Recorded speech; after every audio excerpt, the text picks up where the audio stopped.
Well, Bob Osborne, we're in an unusual situation here. We're at under attack. We're in a very unusual situation. Why are we in an unusual situation? We're in an unusual situation. Well, here we are for Food for Thought Radio and generic sort of piece to position the infamous Rebel Not Taken. You can explain that as to your works, your books, and why you bought a place down in Zenner. Where the hell's Zenner anyway? And why should anybody pay a blind bit of attention? So, Bob Osborne, you are a right-wing Tory, according to recent knowledge that I found from somebody called Miss Whatley. Yes, the beautiful Maria. Yeah. So, These two haven't got a long skull. ooh. Right. So for Food for Thought Radio listeners, we are in an English country garden in the blazing hot sun with the occasional B-1 bomber or B-2 bomber or B-52 bomber overflying. And there are unusual cloud formations. So, and we have Bob Osborne sitting in a garden in the blazing sun. And Bob, you're a very colourful character with a background. And why did you go and buy a cottage in Zenner? And you wrote a book about all this, and there was a film made about it. So do tell us all about it. Indeed, there's lots of good questions there. Just to put you right on one point, it's not actually a cottage, Miles. It's a 17th century estate with a great history of famous and infamous people living there. Would you be one of I the do have infamous cottages people? in my grounds. Pardon? So I do have a cottage in my grounds, but my actual manor is not a cottage. Well, that's me told off. And then. I am the Earl of Tregethan. Oh, yes. Officially pronounced by King Arthur Pendragon, who is the descendant or the reincarnation of the actual King Arthur. And where I live is very much King Arthur country. So he made me the Earl of Tregethan in a ceremony about 3 years ago. He has the right to do this because he's gone to the European Court of Human Rights to allow himself to be called King Arthur or Uther Pendragon. He has the backing of a lot of the aristocracy who believe that the current incumbents are not legitimate. And they would who rather... are the current incumbents? Well, you know, the Sex Coburgs and the Mountbattens and all those. Oh, right. So yeah, leading question. technically I was made the Earl of Tregethan. I was very pleased about that because in that year he only raised 3 people to his warlord army. One of them was me. The other 2 were Johnny Lydon, as in Sex Pistols, and Ozzy Osbourne, a kind of distant cousin of mine.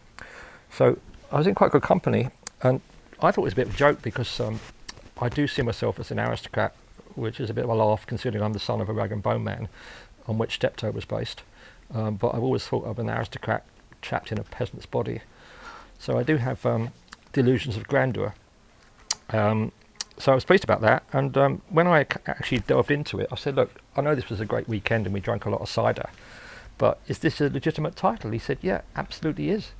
I could actually change my credit card, I could book restaurants under the name of the Earl of Tregethan, which half of me wants to do really. So I do kind of live in this faux stately home, you know, and I entertain a lot of the local people, and I have exhibitions and book launches, and I write books. And I happen to live in this really weird place called Zenner. How I got there is a very strange story, and it involves a little bit of witchcraft and unorthodox, like everything I've done in my life. Sometimes I wake up in this glorious location and wonder how I got to be living here. You've been there, Miles, so you know, like, it's a very strange place. And Tregethan is a tiny hamlet just outside Zenner. It actually doesn't have any signs. It's a bit of a hidden, you know, secret location. It always was a secret location for, you know, the Fabians and artists to go down there and do their sex magic and like write books and paint paintings and just generally be out of the way of everybody.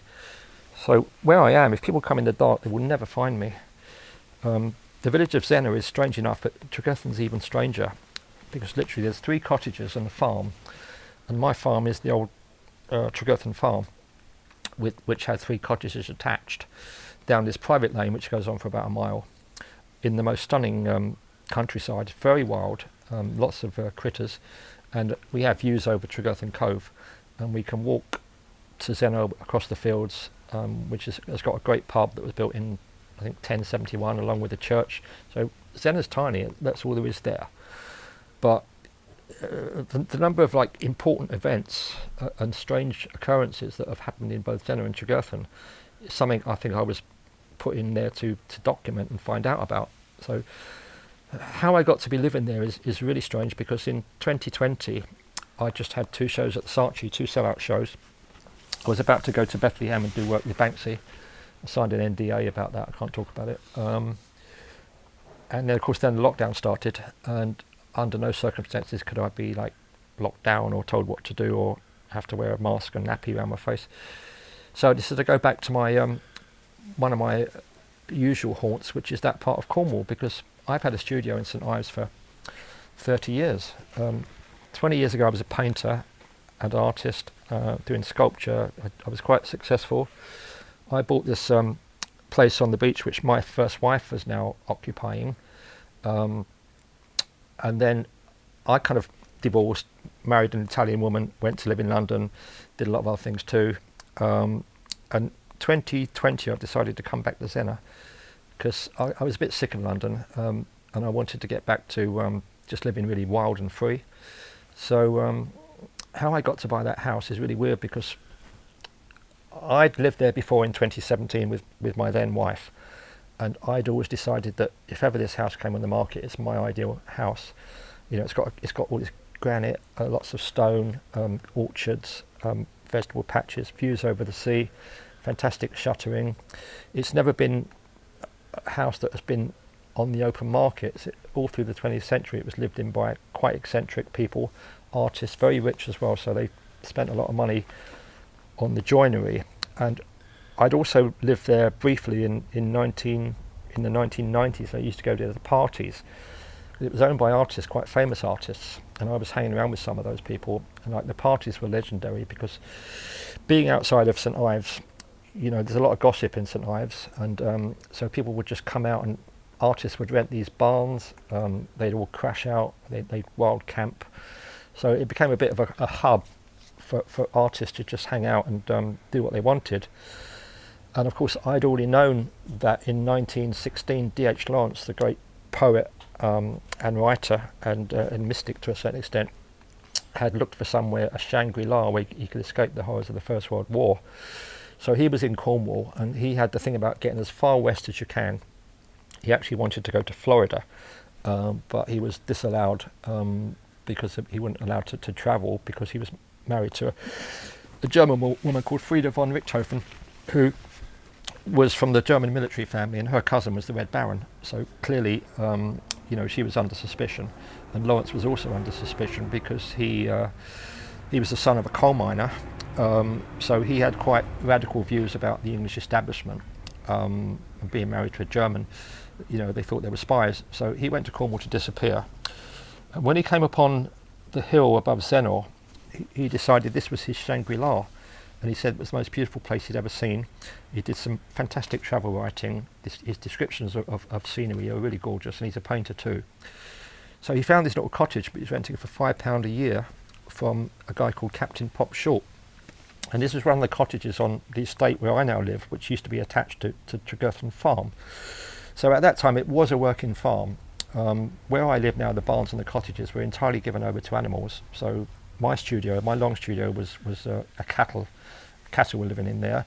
The middle part of the barn was a hayloft, so that it's got these lovely long steps and hay barrel windows. And the actual small cottage was a piggery. Until 20 years ago, that was an open cottage. So when I say it's got a great history, like for 200 years, it was really only occupied by animals.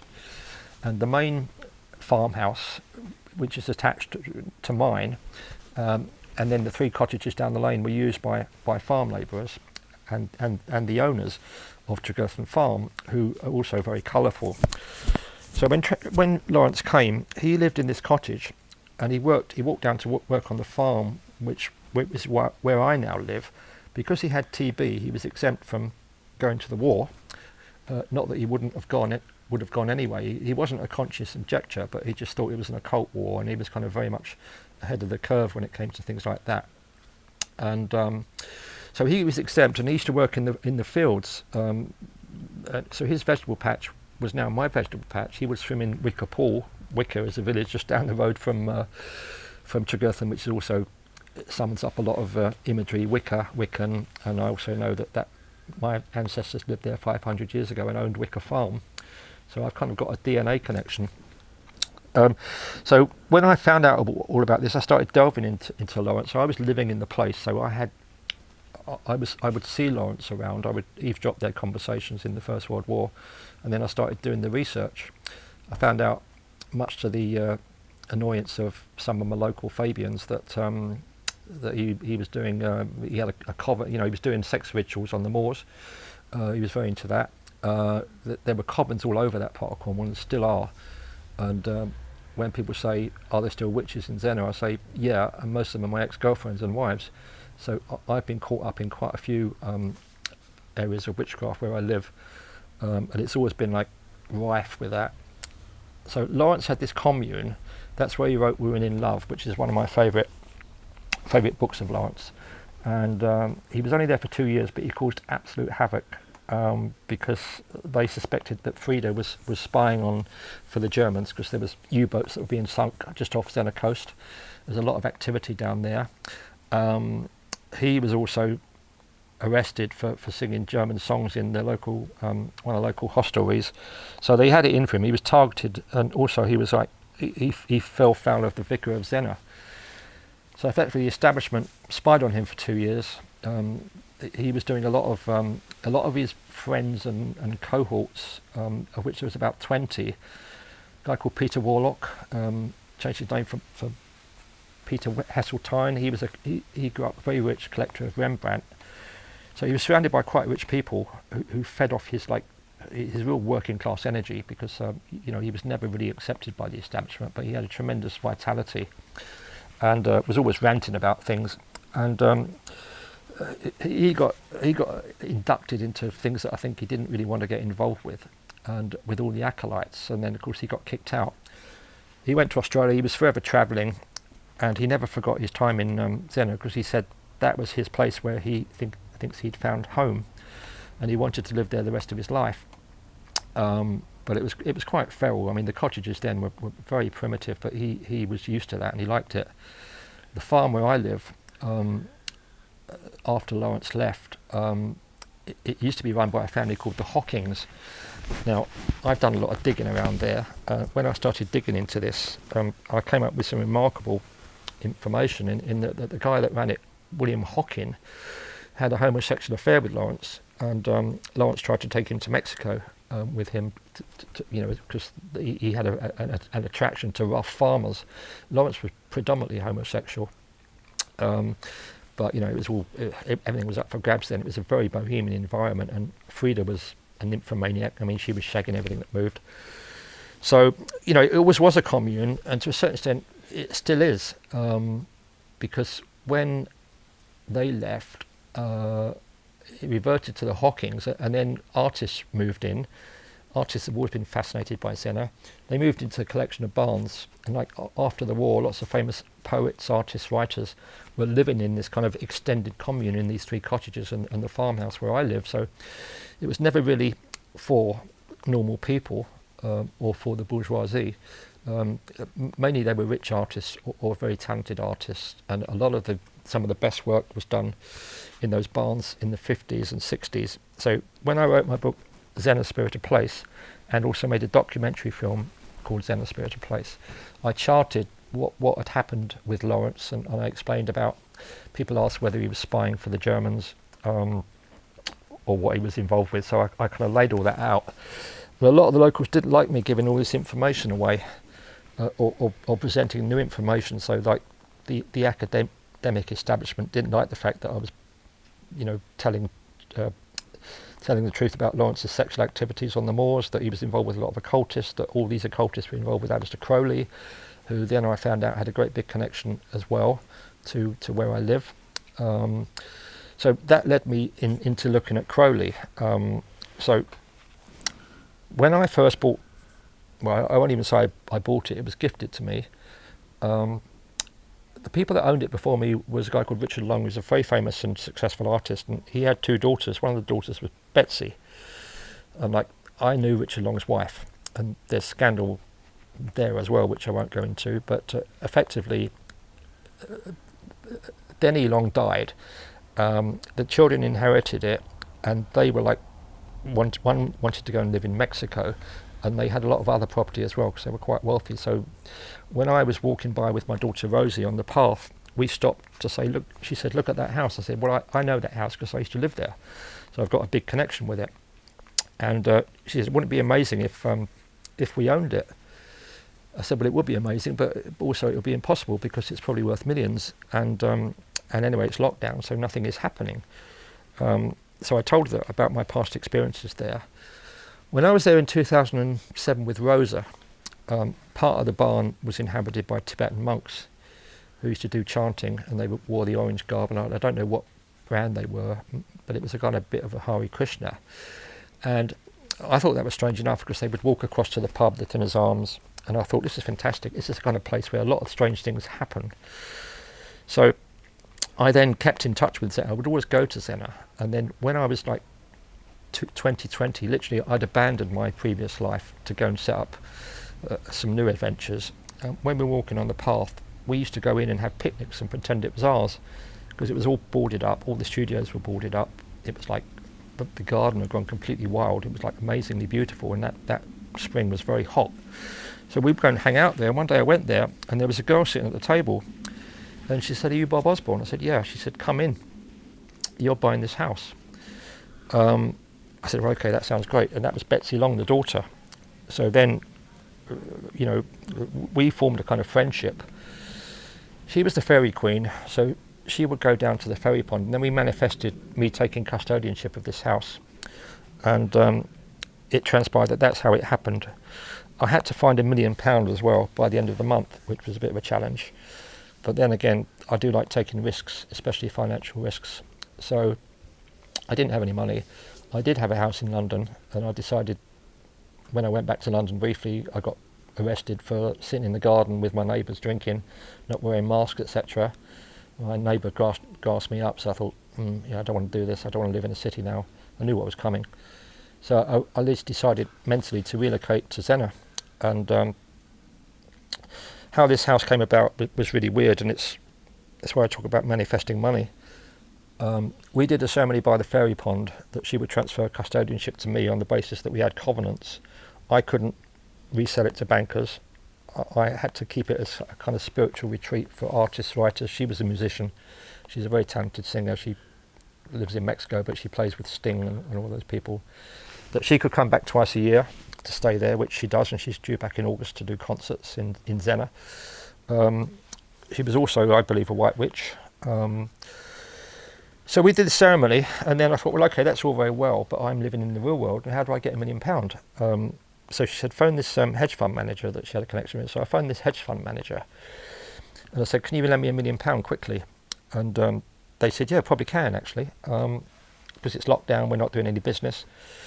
So we went through all the paperwork. I know how the world operates, so I had to give them a £5,000 bribe because I had no discernible income. I also gave the estate agent a £5,000 bribe. I'm not going to obviously name who they are, but when I bought property in the past in London, that was de rigueur then. I mean, that was normal. You just grease someone's palm, and that's how business was operating then. In a way, it was quite good, much better than it is now. So nearer the time, we had a month. As the days went by, I thought, this is actually happening. They offered me this contract. I was paying £5,000 a month bridging loan. And about a week before, they phoned me up and said, we can't go forward with this. We've done a social media search on you. You've had no discernible job, employment. You're an artist. How are you getting money? How are you affording to buy this property? I said, well, I'm borrowing it off you. That's what you're for. He didn't see the funny side. And they said also, we suspect that, you know, there's history of me living with a woman called Baroness Reichardt in London, and her house, or our house when I was living, was a hangout for the Black Panther Party. So like she was involved with a lot of activism, and I was doing quite taboo work as an artist, like basically porn art.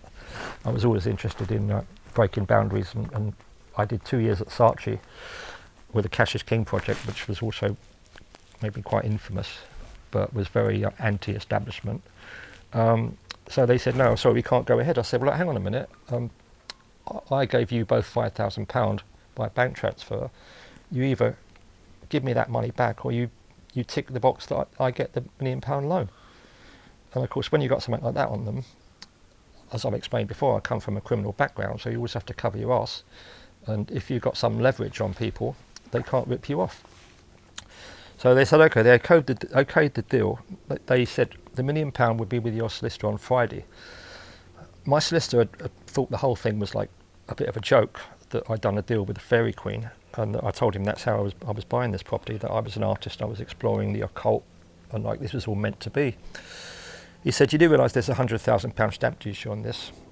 He said, I don't need to formally ask you, but I do need to unofficially ask you, have you got the £100,000 that is due as 10% on £1 million is 100,000? It's due by, I think, 14 days after we complete the deal. I said, yeah, I got it. Of course, I didn't have it, but then the whole thing was a massive risk, but I felt compelled to take this risk because I thought we were engaged in magic. I later realised we were engaged in magic. So this is how I came to buy this house, but it was so complicated. 2 days before we were due to complete an exchange, I'd already moved in. I was like sharing the house with Betsy, very beautiful girl. We were drinking our own urine. We were doing quite a lot of magical stuff, you know, fairy stuff, summoning fairies, mermaids, and things like that.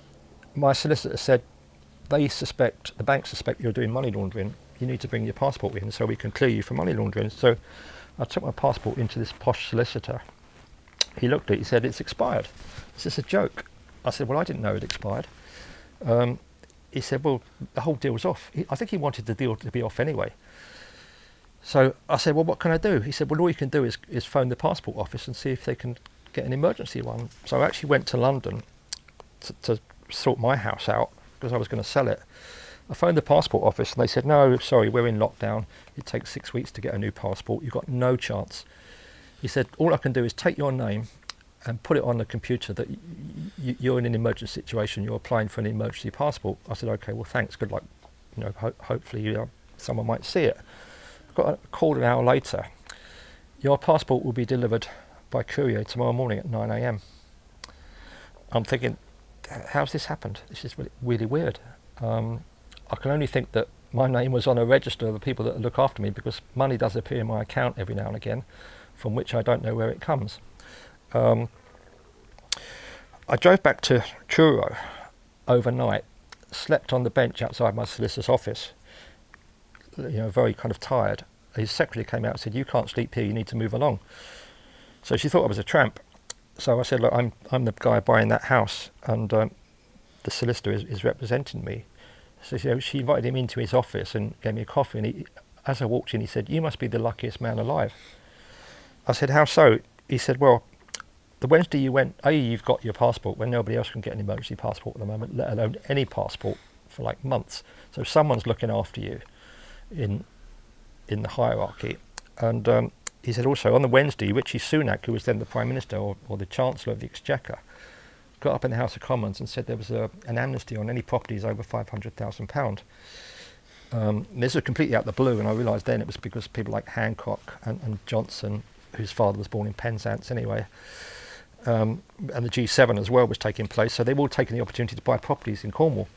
You know, that's a bit of the you know, jobs for the boys thing. So he lowered the stamp duty on really expensive properties. So actually, he said, your bill has gone down from £100,000 to £10,000. By the fact that my passport was run out, other people who completed on transactions those 2 days were hounding my solicitor. So he said, I can't believe how lucky you are. He said, I just want to ask you something. Did you have the £100,000 stamp duty? I said, no, I didn't. He said, well, I can't believe this. Look, this has actually worked out in your favour. So I had to then find £10,000. So then I moved into Tregarthen, and that's when all the magic started happening. You know, the channeling Lawrence, the meeting people connected to Aleister Crowley, having reincarnated mermaids visit me, having a 32-year-old Romanian girl come to live with me in my cottage. Then she got pregnant twice. We had a daughter called Zena. I was 69, she was 32. During that year, 2023, I wrote the book, Zena the Spirit of Place, made the film, Zena the Spirit of Place, got Zena tattooed on my arm, got a mermaid of Zena was tattooed on my arm, and then had a child called Zena.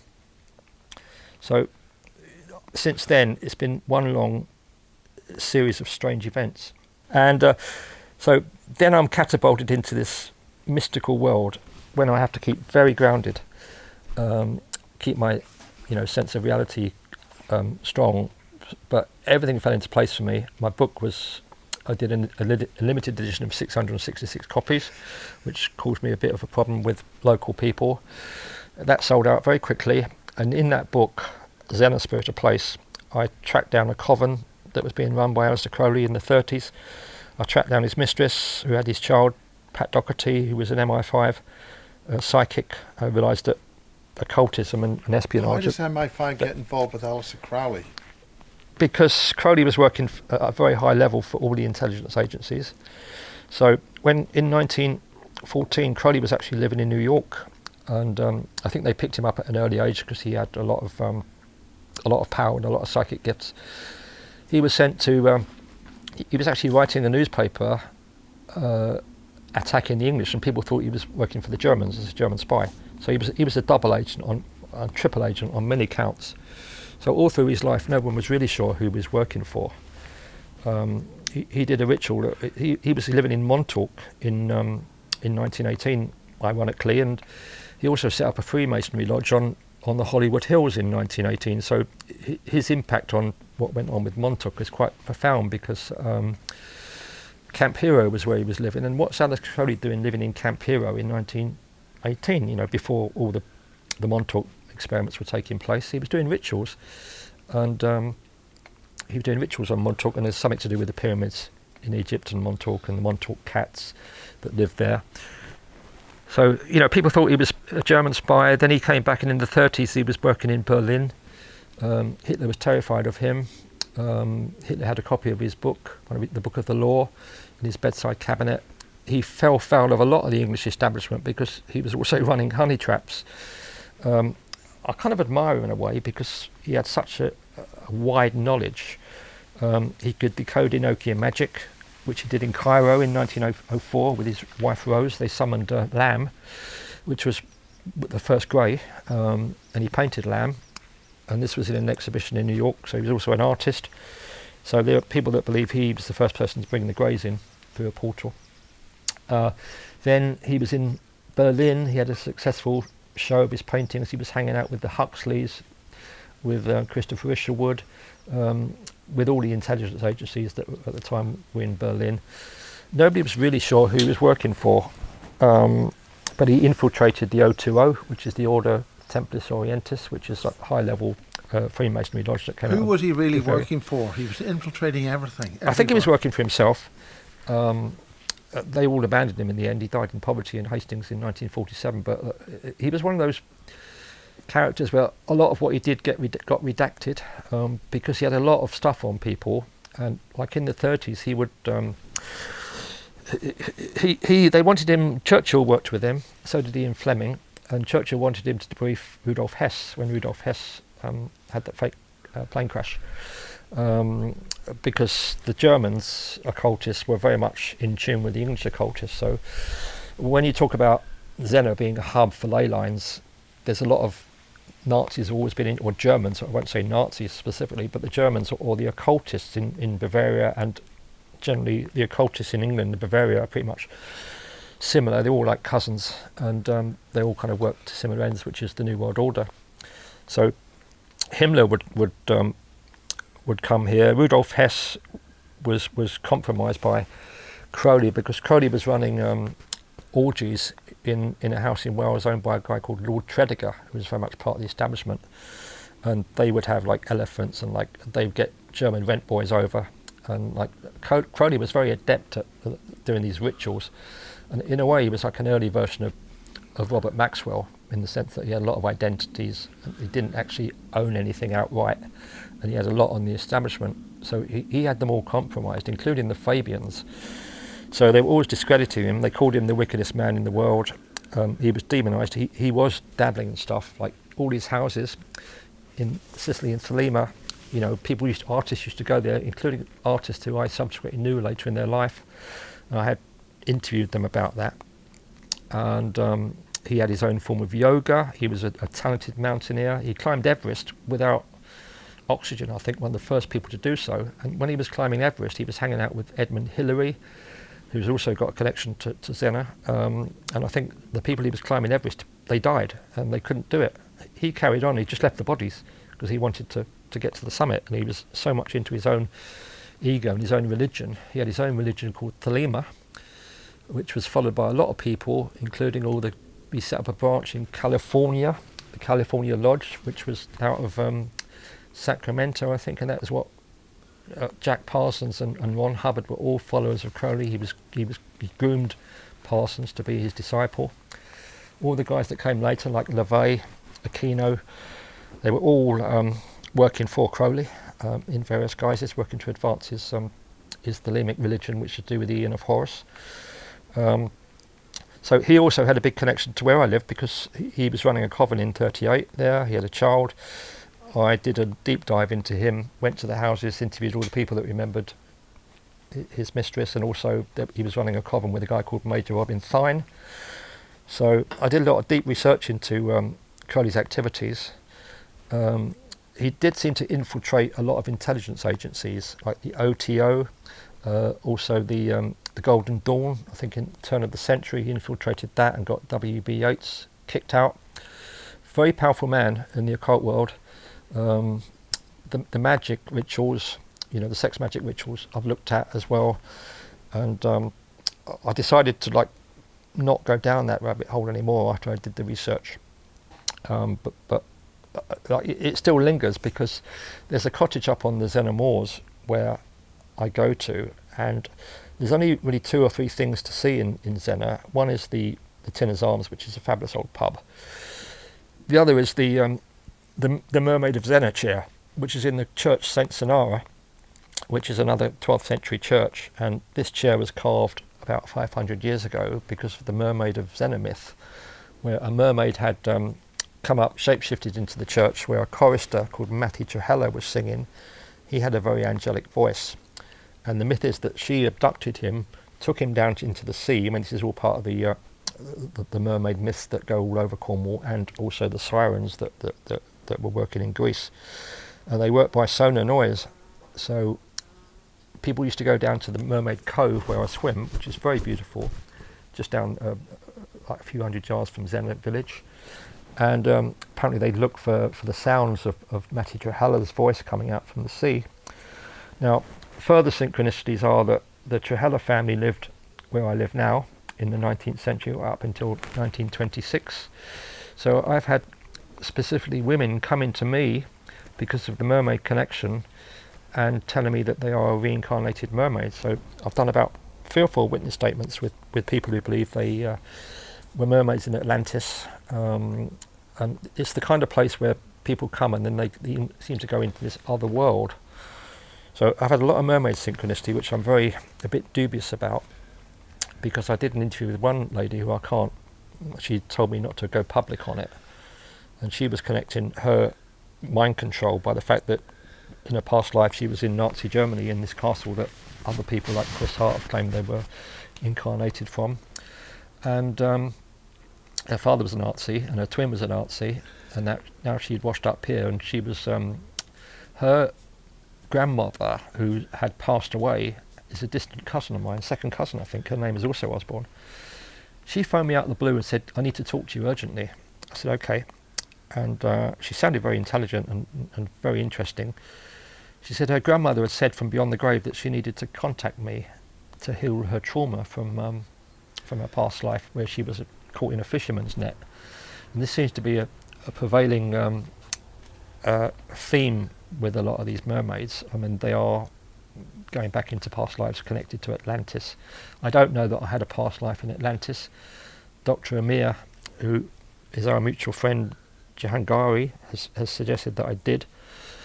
But clearly there was too much going on. And when I went down to see her for a day, I said, this is fantastic, this is a great testimony, and especially I was interested in the fact that her grandmother was one of my cousins and had told her to get in touch with me, so I did a 3-hour listening to her traumas.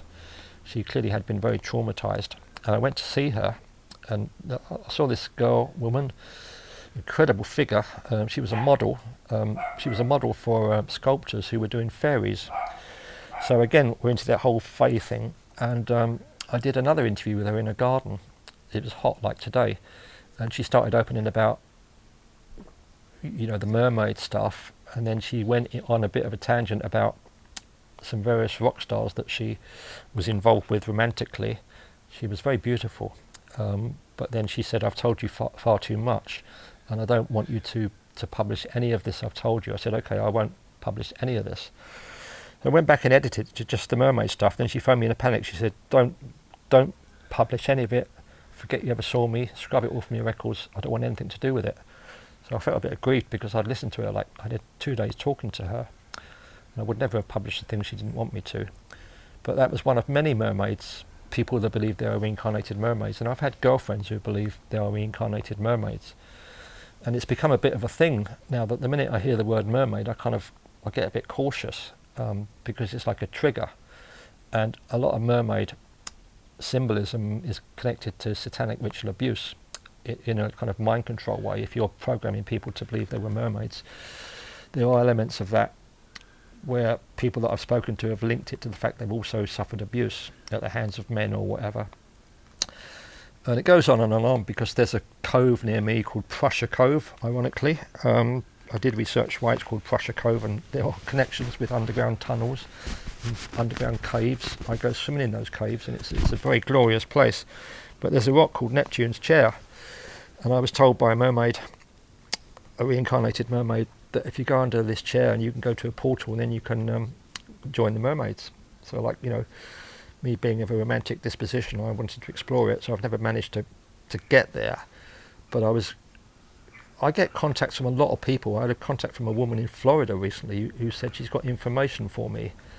I suspect it might be due to the fact that I'm friends with James Casbolt, and a lot of people do want to get in touch with him for various reasons, so I don't ever pass on the messages. But she said she had information about a portal between Zena and Florida. And this lady is clearly successful and got a Hollywood background. I think she's in modelling. Said she's going to come over with a film crew to do a film, and she's pointing out that there's a portal there which goes up into the aquatic stuff in Florida. So it's all a bit of a mystery to me, and it remains that so. But this is the typical thing that goes on in Zen all the time. My whole life is like, I actually come up here for a bit of normality, believe it or not, to talk to your friends and talk to the crop circle guys, because it seems so much more sensible than what goes on where I am. It's a bit of a long answer. But I wouldn't have expected anything less. But the book does set out my thesis, and I have had challenges from it, but they never materialised into anything, because I've got all the facts, and I've done deep research, and I've actually interviewed descendants and children of all these people. So I'm fairly confident that I'm not going off on some crazed fantasy, but I'm only going on what my own experience is. The film was a sellout 37 times. It won awards in Europe. It was all based on my research, and I co-directed it. Then I fell out with the lady that co-made it with me about the fact that she had it behind a paywall, and I didn't want it to be behind a paywall, because people were saying, where can I see the film? And it was based on my research from the book about Lawrence and Crowley, and it was quite contentious. So I had neighbours, I had Fabians doing legal challenges to me, saying that I can't go to paperback because I was exposing what went on at a place called Eagle's Nest in 1938, which was a Fabian hangout. I can talk about that if you like. Yeah. What's the difference between that and the German Well, this is very interesting. Lair. Yes. Um, as I've written in the book, there's like Maria Wheatley knows about the Dowsers in Zen. Explain the relative positions of these relative to the house. Well, there's a house. There's Tregethan Farm where I live is a big farmhouse, which is where I occupy. 3 cottages down the lane, and these all through the 20th century were part of this feudal estate that was owned by a house which is called Eagle's Nest, which is up on the hill. It's got a glorious location. That was owned in the 30s by a guy called Arnold Forster. Now, I didn't know anything about this until I first moved into Tregethan, and I thought I'm going to start digging around because there's a lot of stuff going on here that's like very weird and very strange, and I'm one of those people I want to find out. And what I found out was it shocked me to the core, how deep it was. When I first went to Eagle's Nest about 30 years ago to see this house, because it was owned by a famous artist called Patrick Heron, I put it in my my sat nav, or the equivalent of sat nav then, and it came out as it was 3,000 kilometres away. And I thought, that's a bit odd since I'm only about 10 miles away from St Ives. And it turns out Eagle's Nest is twinned with Berchtesgaden, Hitler's residence, which is also German for Eagle's Nest. I thought, well, that's a coincidence, isn't it? But it's like perched on the hill. It's surrounded by all this occult activity, including the Khan and the Moors, which I can talk about as well. And when I started digging into the history of Eagle's Nest, the artist Patrick Heron also owned all of my hamlet, all of my buildings back in the 60s. He was very much the feudal lord. And I'm not saying he was a bad Fabian per se, but he was very much from the Fabian world. So his daughter Catherine was the architect for all my beams, all the designs. She did a great job. Doesn't talk to me now because I wrote a big chapter about Eagle's Nest and exposed the fact that it had linked to the Nazis, which I can talk about in a minute. And I got a threatening letter from someone who's writing a history of Eagle's Nest, a Fabian in Islington, who threatened me with the law and said that I shouldn't be talking about this. I was spreading scurrilous lies. And I said, well, okay, debate me on it in public. Debate me in the local paper who took my side. Of course, she wouldn't do that. I just ignored the threats. What happened was they bought this from a guy called Arnold Forster. Arnold Forster was instrumental in setting up the League of Nations. In 1930s, he was high up.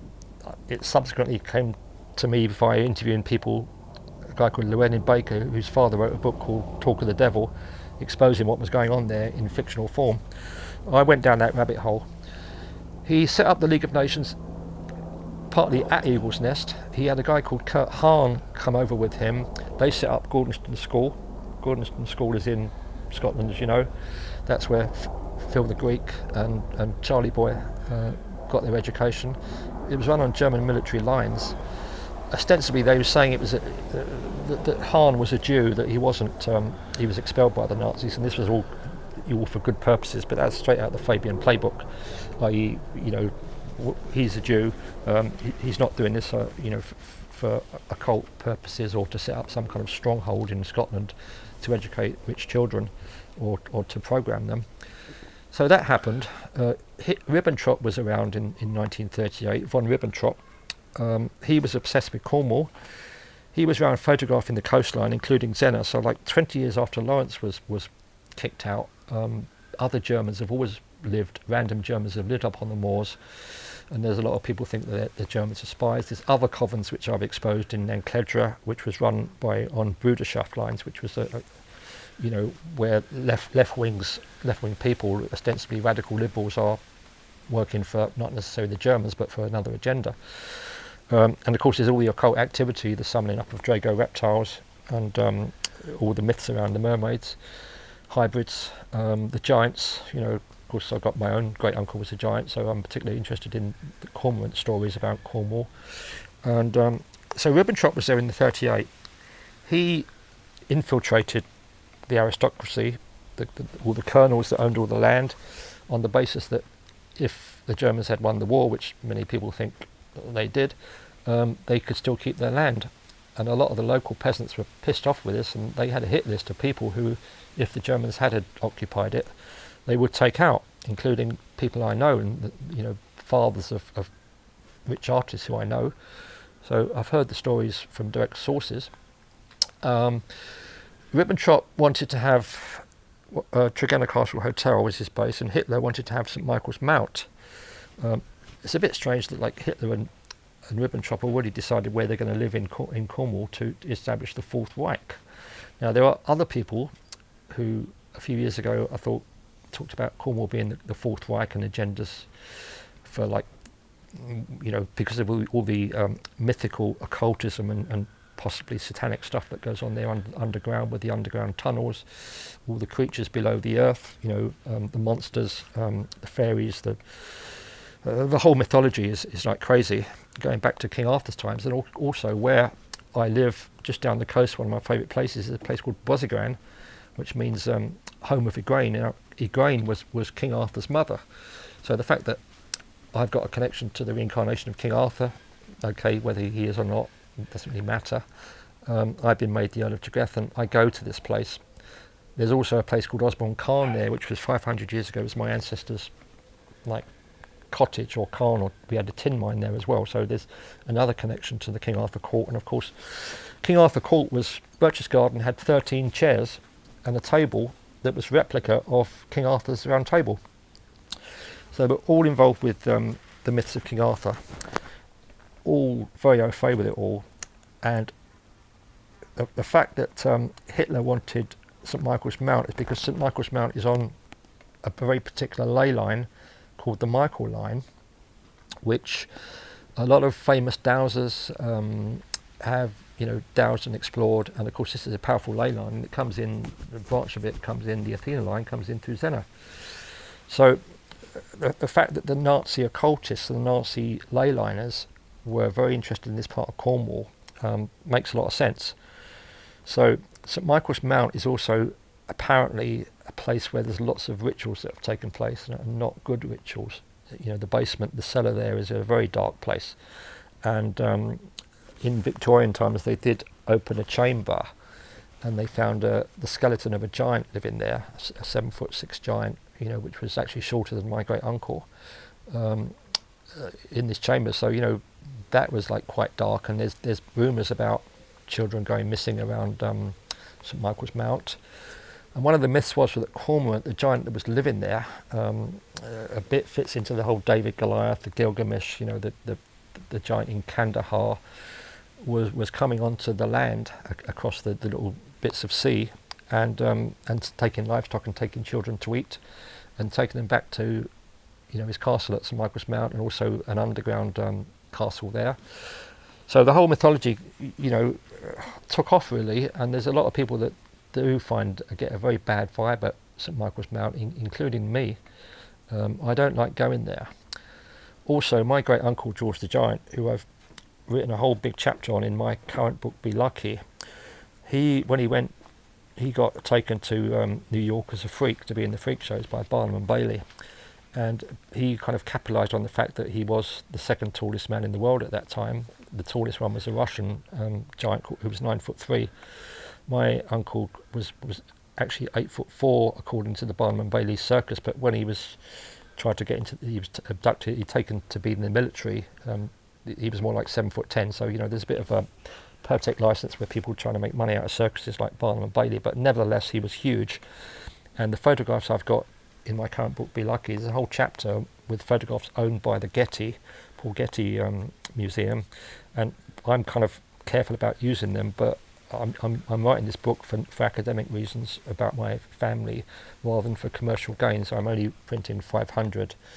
But what he did when he went to New York, he immediately went on the stage and became a celebrity because he wrote a play called Jack the Giant Killer. So again, we got all this giant synchronicity.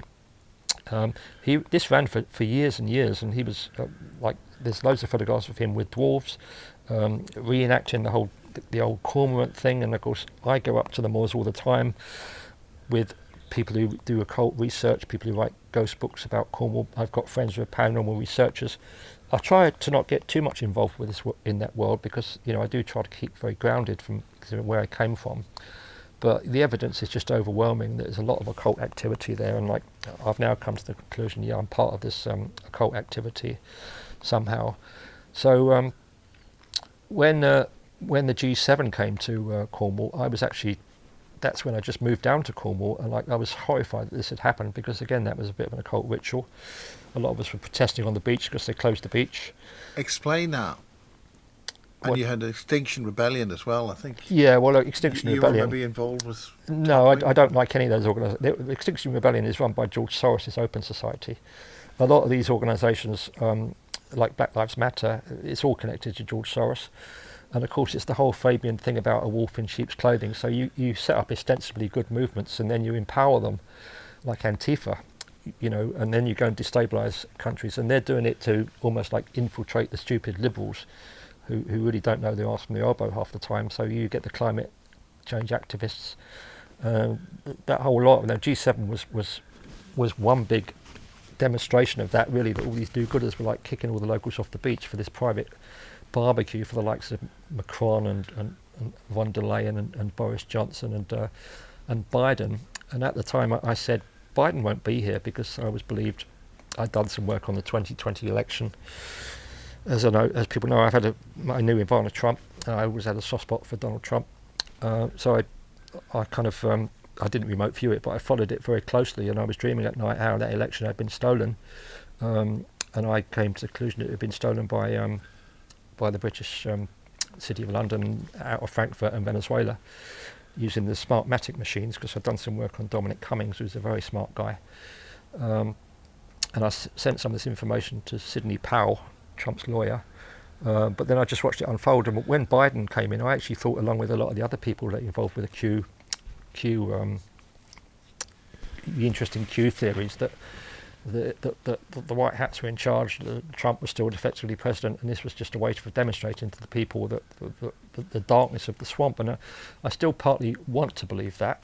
But when Biden was going to come over, I said to my locals, I said, Biden won't be here. He's a clone. Like, you know, it's just like it's too obvious. But of course, at that time... On what grounds do you say that?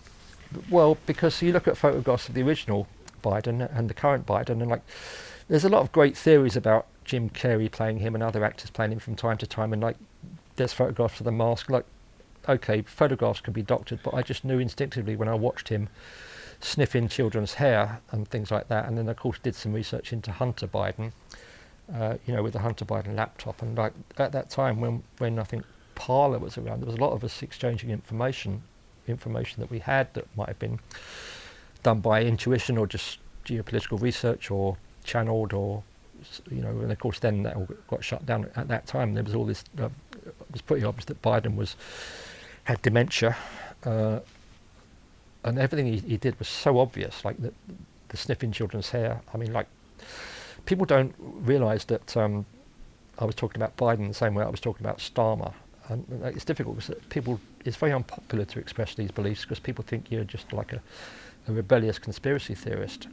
But when Biden came, a lot of the locals, Cornish they're very difficult to control. They're very kind of insular and rebellious race, which is partly why I like living down there.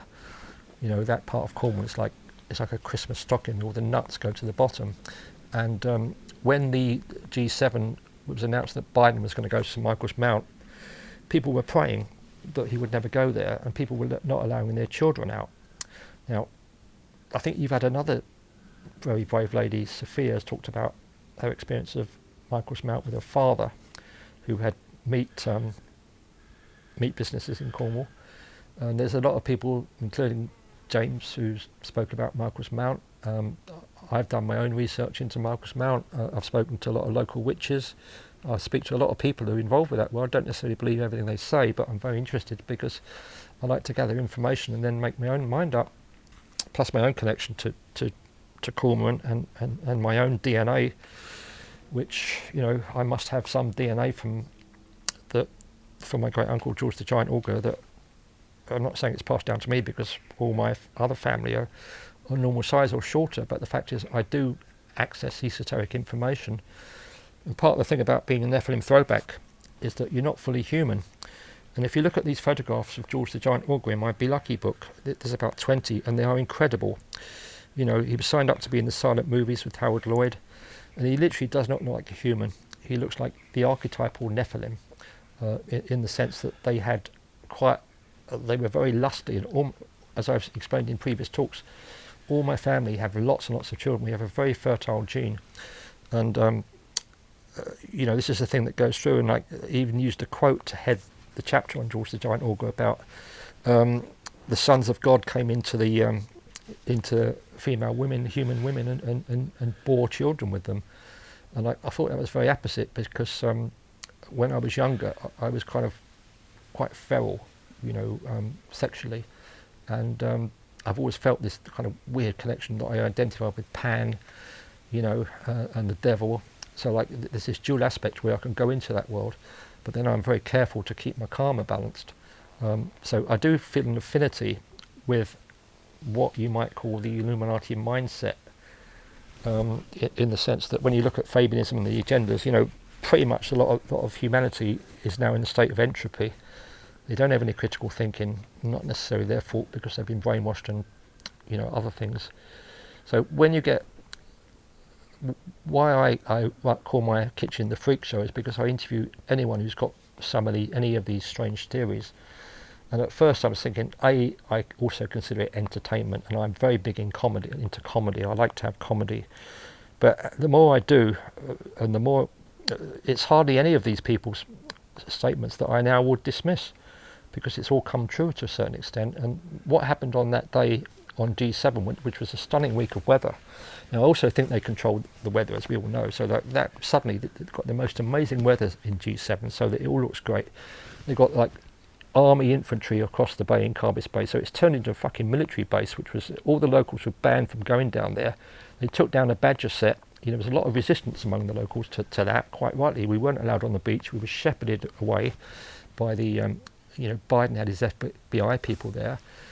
On the morning they were praying, a bit like the old occultic prayers when we had the Battle of Britain. The witches were praying that Biden wouldn't go to St Michael's Mount, or that he'd be struck by lightning or something. On the morning, this incredible mist came down, and it was announced that they wouldn't be able to go there because the weather was too bad. So in a way that was kind of strange as well. The Cairn Cottage. This is another very important section in my book, Zen and Spirit of Place, because just up above Eagle's Nest, there's the most incredible miles and miles of moors that's absolutely stunningly beautiful in all weathers. But it's a very mystical place, and like a lot of people like Bowie, Donovan, a lot of occultists go there. The Dalai Lama's been trying to buy it for many years, because the myth which I established some truth in is that the cottage up there, I've known all the children that have lived in that cottage and grown up there, all the artists that lived there I've researched, and also knew that there was a big connection with Crowley in 1938. Now people don't like to think that, they don't agree with me that Crowley did rituals up there, but it's been spoken about by a lot of other people that have no reason to lie.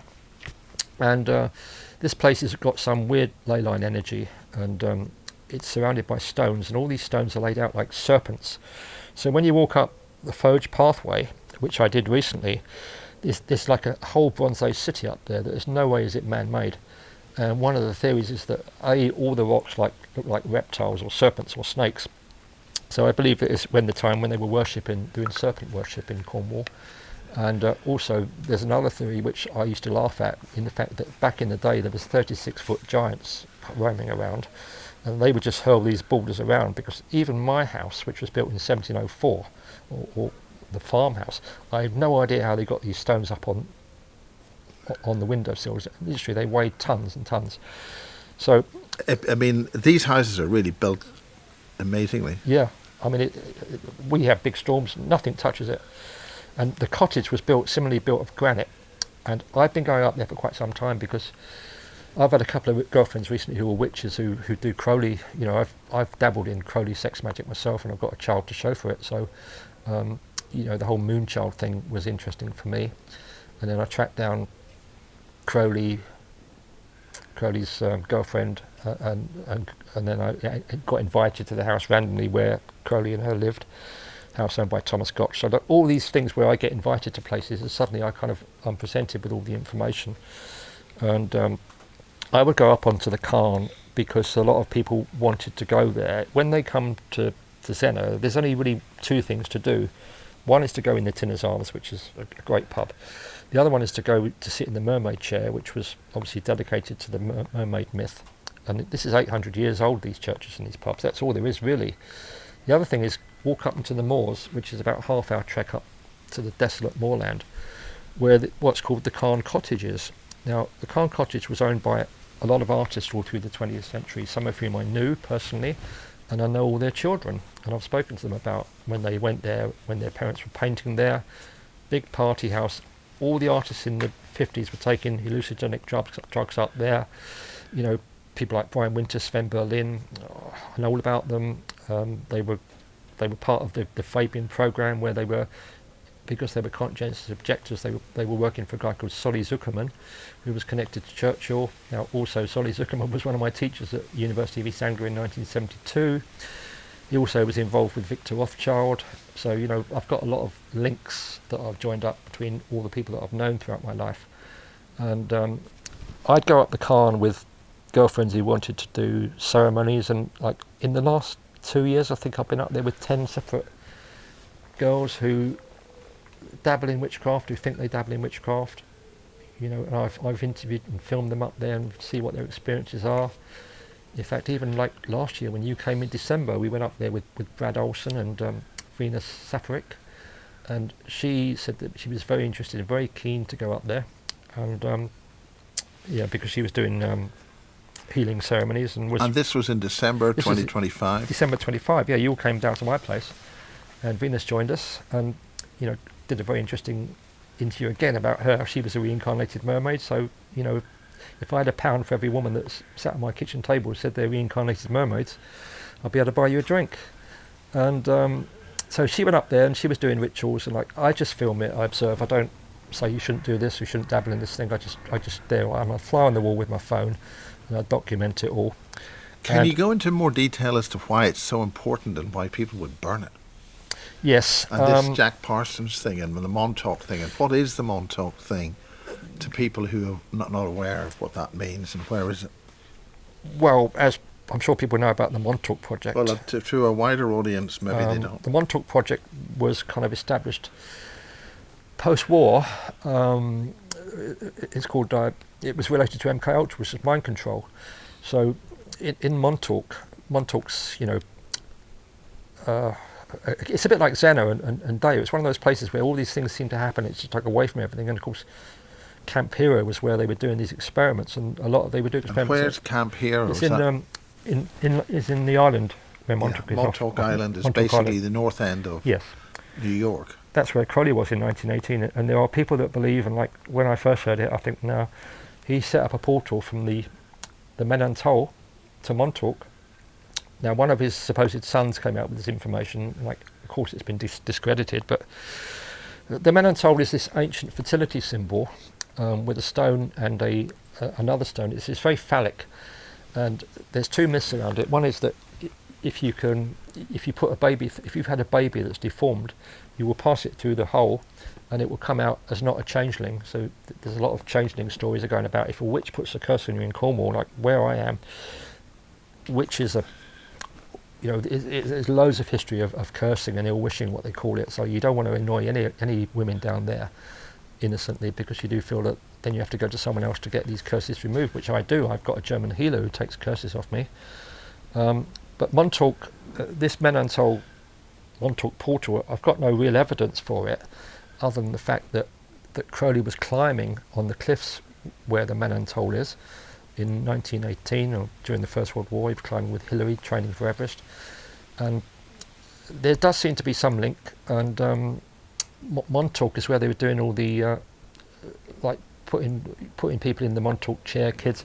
They were brainwashing them, doing experiments on them, and it was the similar experiments that were going on in the 40s after the Second World War with the Fabian.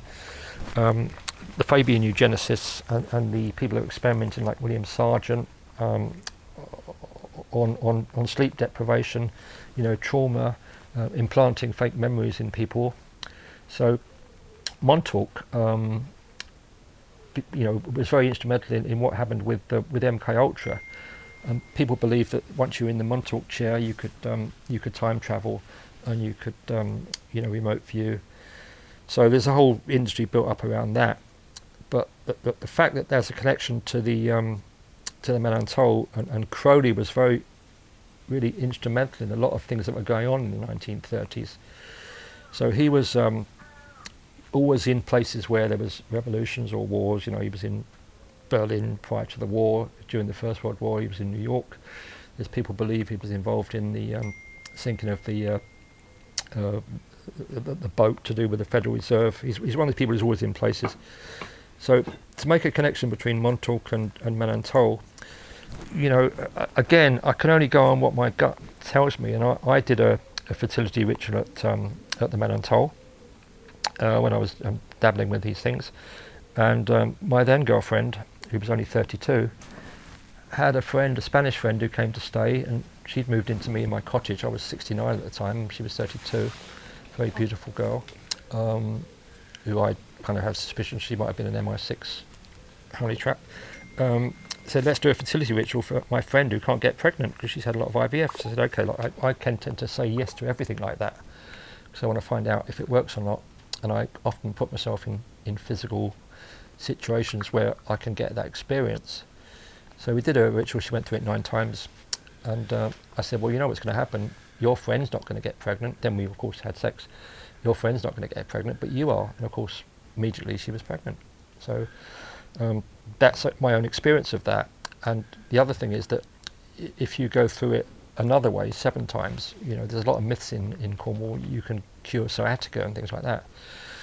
So the fact that a lot of this stuff, there's a lot of people that are obsessed with Aleister Crowley, and there's people that doubt that he was ever in Cornwall, which is absolute nonsense because I've laid it all out in my book. I know people that were there. I've got all these relatives. Plus if you mentioned it at a corner shop or something, people know. Yes, they do. They don't really talk about it. The whole issues of the Tommy knockers and the other bases and stuff. Well, it's not just Crowley. Crowley's just the tip of the iceberg, really. But that's the most well known because he's such a controversial figure, and of course he worked for the intelligence agencies. But there's a lot of people in Cornwall that are spying, and nobody really trusts each other in that extent. There's people that think I'm a spy down there because I infiltrate certain groups, and I do a lot of different things, and I have weird people coming to stay, and I have witches coming to stay a lot, and they know that I'm interviewing witches and spies, and I'm public about that. So even when Venus came down, she was up there doing the her ceremonies, and I didn't know what she was doing, but that's normal. And I've been up there with other people who wanted to do rituals. Some of them were my girlfriend at the time, and we had a lot of strange activity. One was attacked by adders. Mostly it's benign, but New Year's Eve, there's always been all these rumours about the Khan that people dismiss, but then when I kind of put 2 and 2 together, I'm actually living there. The rumour was that the Dalai Lama's been trying to buy it for a long time. And I know that's a fact. I know that's true because I was there when all the monks were living there, and they would go up there. It's a place of pilgrimage for a lot of people, not just Satanists, but yeah. But why would he choose that location? Because the Dalai Lama, basically, they follow the Thelemic philosophy of Aleister Crowley. So Crowley was in Tibet, as well. The Germans are very interested in Tibet, and the whole thing about Bowie was interested in Tibet. The guy that wrote The Coming Race, Bulwer Lytton. So the Fabians have always been interested, as are the Nazis, in this the people that live in Tibet. We need to be careful about this, because the Nazis is a political party. Yeah. But we're talking about the SS. Yeah. Well, okay, you can make that distinction. Well, that's a big difference. Yeah. So they've always been trying to buy it. The Ministry of Defence have also been trying to buy it since the Second World War, and it was Patrick Hare, my neighbour, who I've slightly maligned, who did stop that. He led a campaign so that they couldn't take it over. Now, the reason they want this is because of the ley line activity that goes underneath it. There's 2 ley lines. There's the Michael and Mary line, which goes from St Michael's Mount, which obviously Mary Wheatley and the what's his name, Hamish Miller and Bar Miller. So Hamish Miller and Bar Miller were the preeminent dowsers of the time. And of course, Bar Miller's a friend of mine. I've done 3 interviews with her. I did an interview when she came out to Zena, and she doused the line that came in through the Zena portal. So there's the Michael and Mary line, which goes from St Michael's Mount all the way down to the Holy Land. But apart from that, they've done extensive research into all the other little what they call serpent lines. So ley lines are straight. As far as I'm not an expert on ley lines, but ley lines are straight, and it's the other interweaving serpent lines that go around it. And of course, the millers spent 10 years tracking all these lines down through Delos and all the ancient sites, down to the Middle East, and it's these serpent lines, and they identified it as the Apollo and Athena line. On the front cover of my Zena book, you see there's 2 kissing stones, and I've used that because that's a very potent image. I've always gone there to not meditate, but like hang out and gather my thoughts, and it's a bit of a place of pilgrimage for me when people want to go on a walk. And one of the stones looks like a sphinx, and the other one looks like an alien or a Nephilim. It's got this great big long skull, and some people see it and some don't, but I always saw it. And Bar Miller came up and doused it. She's 93 now, I think, still skipping about the rocks. And that's where the Athena line comes in from Skellig Michael in Ireland. So this is a separate line, but it joins up with the St Michael line. So when I talk about the ley lines in Zena, people say, oh, but the direct ley line doesn't go through Zena, it goes through St Michael's Mountain and up to Glastonbury or Avebury, wherever. I said, yeah, but the thing is, there's a whole another sub-circuit of serpent lines, and of course they're the ones that go around Zena. Also they go up on the Cairn. So up on the Cairn, there's photographs I put in the Zena book, and like the way these rocks are laid on top of each other, it's serpent worship. It's okay, there's things under the earth, like reptilian entities or whatever, that are about to resurface. And like even, when I chat to people, they think there's some energies now like coming out, whether it's the zombies or whatever, I don't know, or the giants that can be reactivated because Gilgamesh, that there's talk that even DNA from him now, they've advanced so much they can recreate a giant or a Nephilim with any kind of DNA, even though traditionally we think it degrades after 15 generations, but apparently not. Is that because we can modify the genes to they have a blueprint for Nephilim? Yeah, probably. I know they are creating like these. Well, I think the Chinese are doing it as well, because they've got seals now, or like Navy SEALs, like traditionally half human, half dolphin, who can survive a long time underwater. So a lot of the projects that have been going on since the war are to create these hybrids that are efficient programmed entities that can survive, maybe 5th generation warfare. I think a lot of it goes on, and of course it's nothing new, because back in the day we had satyrs, half men, half horse. Atlantis was mermaids. So what about Leoness or Lioness? Yeah. There's 3 counties south of Cornwall. That's right. James Casbolt mentioned that in his music. James is very into that. James Casbolt, who I've done like quite a lot of interviews with. I don't press him on any particular subjects about super soldier stuff, but he's very interested in Leoness. And this is mythical. Is that? It's this mythical land under the off the coast of Cornwall, off the Scilly Islands, and there's various people who think it's Atlantis, but then there's other theories that Atlantis is off the Canary Islands or off in the Pacific. But there is a definite underground world. I mean, there were 3 counties which disappeared off southwest of Cornwall. There's an underground. Divers have been down there, and of course, Queen Elizabeth was active there. They've always been particularly interested in the Scilly Islands, because obviously beyond there, there's a lot of stuff going on, and the Scilly Islands is almost like a separate entity. It's owned by the Duchy of Cornwall. It's difficult to go and poke around there, but apparently there's this island called Leoness, which James has been researching. This is underwater. Huh? This is all now underwater. Underwater, yeah. Yeah. There's underwater cities there. But that used to be only still available a couple of thousand years ago. Yeah. James sent me some stuff recently where the free future interviews we are going to do, which is very interesting because it's literally about all of that.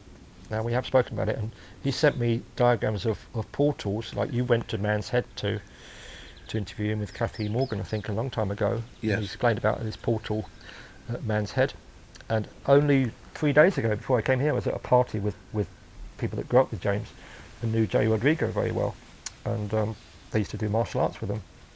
So, they're not considered, in Cornwall, these theories are not considered outlandish.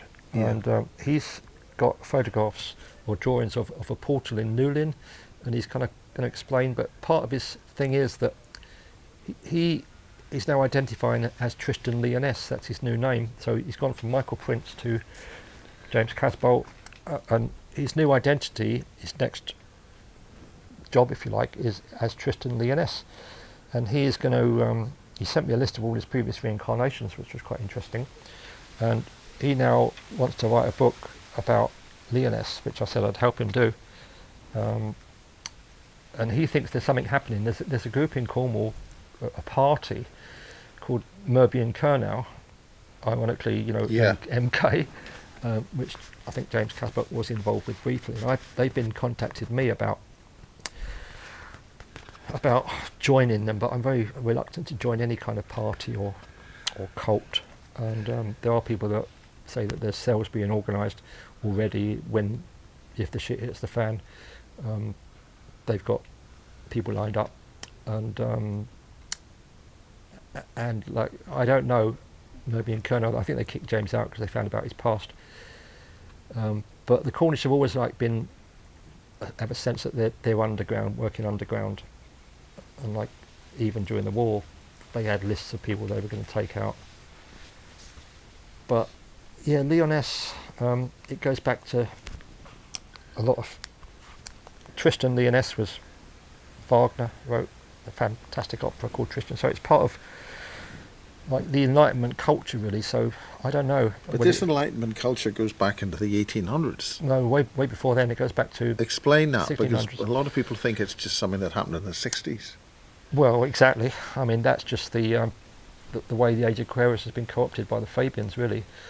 Around the time of the Enlightenment, it was very much the world of Francis Bacon, Shakespeare, John Dee. I think that's when the British deep state was really established, and the intelligence agencies were really like sharpened up. So around the time of Bacon, who was running the Shakespeare project, which I've spoken about, in cahoots with John Dee, and John Dee was channeling Enochian magic, and through his squire called Edward Kelly, Elizabeth I was very occultic. You know, she obviously had a child. She wasn't the Virgin Queen, but this whole thing with her and Mary Queen of Scots was interesting, and a lot of that was written about in Macbeth. And of course, Donald Trump is descending from Mary Queen of Scots, and a lot of the other presidents are descended from King John. So even like 400 years ago, there's still this debate going on about these Scottish rites, Freemasonry. So the Enlightenment was really the new age of reason, or the age of science, and a lot of that was put into place by Bacon. And a really significant event happened in 1776 with the American Civil War. Civil War. Sorry, the War of Independence. War of Independence, yeah. So America never actually broke free from the British deep state. Which is what Trump's doing now. That's right.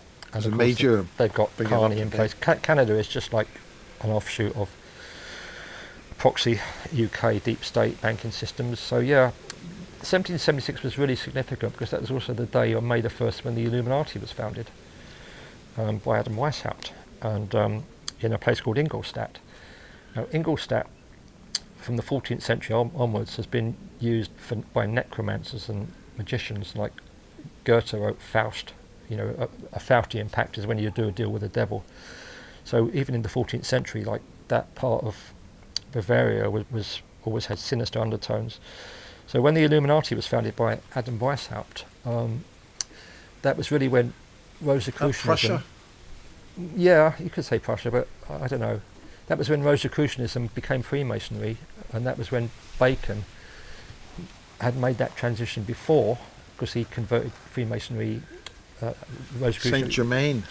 Well, yeah, I don't know about Saint Germain. Is he not the reincarnation of... Apparently. I don't know. But what happened was that when Bacon wrote The New Atlantis, the whole theory of Atlantis was that America was the New Atlantis. And Freemasonry lodges were set up all over America by Francis Bacon from Jamestown, and like still had very much a grip on it. And in a similar way to Crowley set up all these Freemasonry lodges all over California and Pasadena, just literally everywhere in the world. He took over the OTO, the Golden Dawn, this is one man doing this, and it all came out of Switzerland. Was he working for somebody? Who was he working for? Well, He looks as if he was the front man. I don't know. Nobody really knows who he was working for. I think he did have access to esoteric information. Bearing in mind we have the secret space program just Yeah. up the coast with the Americans, or at St. Morgan. Yes, that's right.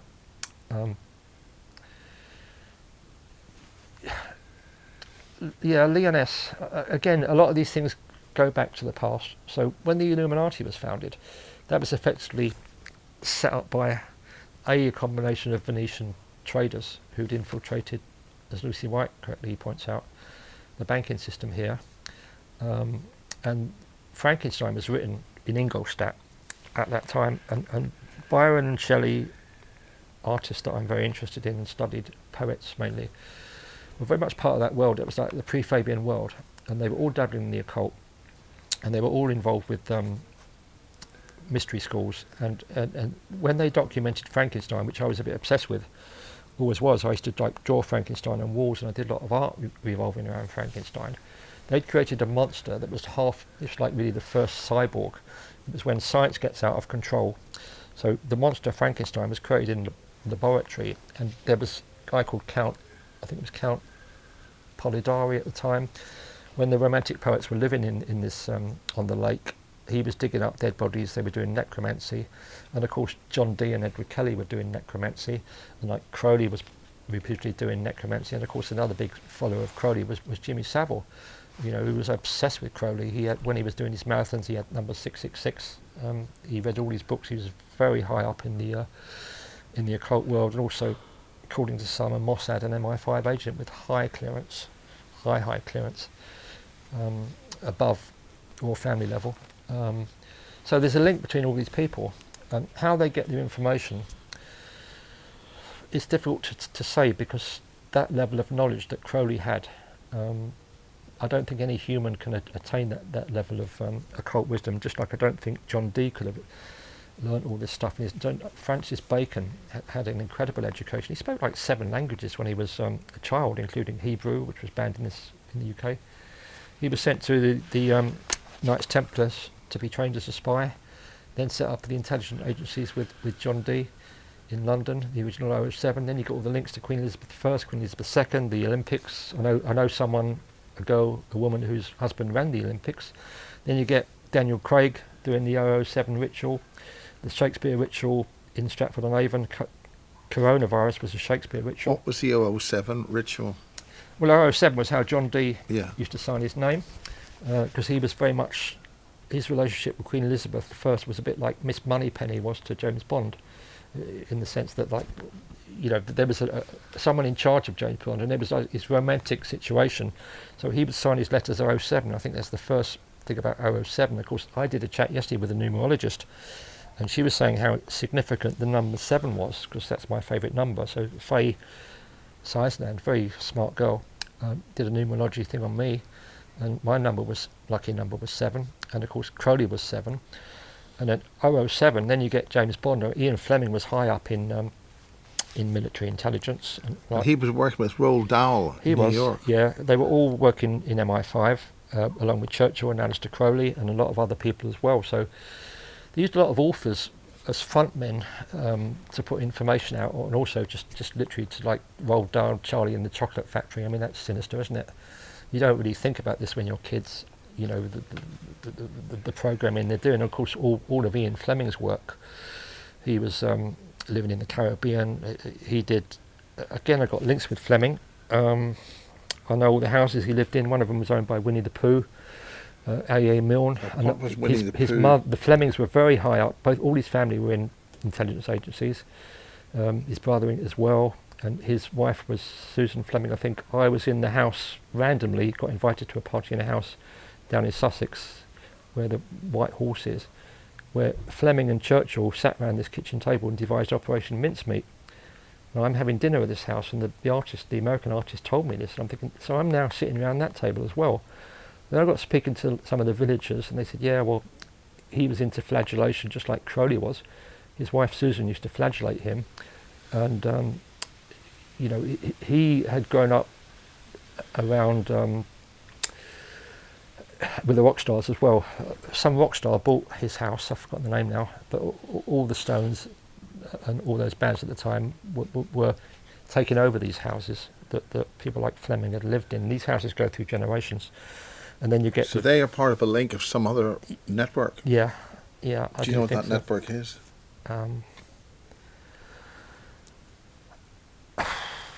I'd just be guessing, really. I think that there's a satanic bloodline that keeps these people into positions of power, and they get elevated into, you know, the Fleming family go back a long way, as do the Percy family, and somehow these families always keep into positions of power. And then now, once they infiltrated the counterculture, which came into the 20th century, I suppose that was a threat in the 60s, the counterculture, because people perceived it as like we're all getting free, and of course the very opposite is true. We're just more brainwashing.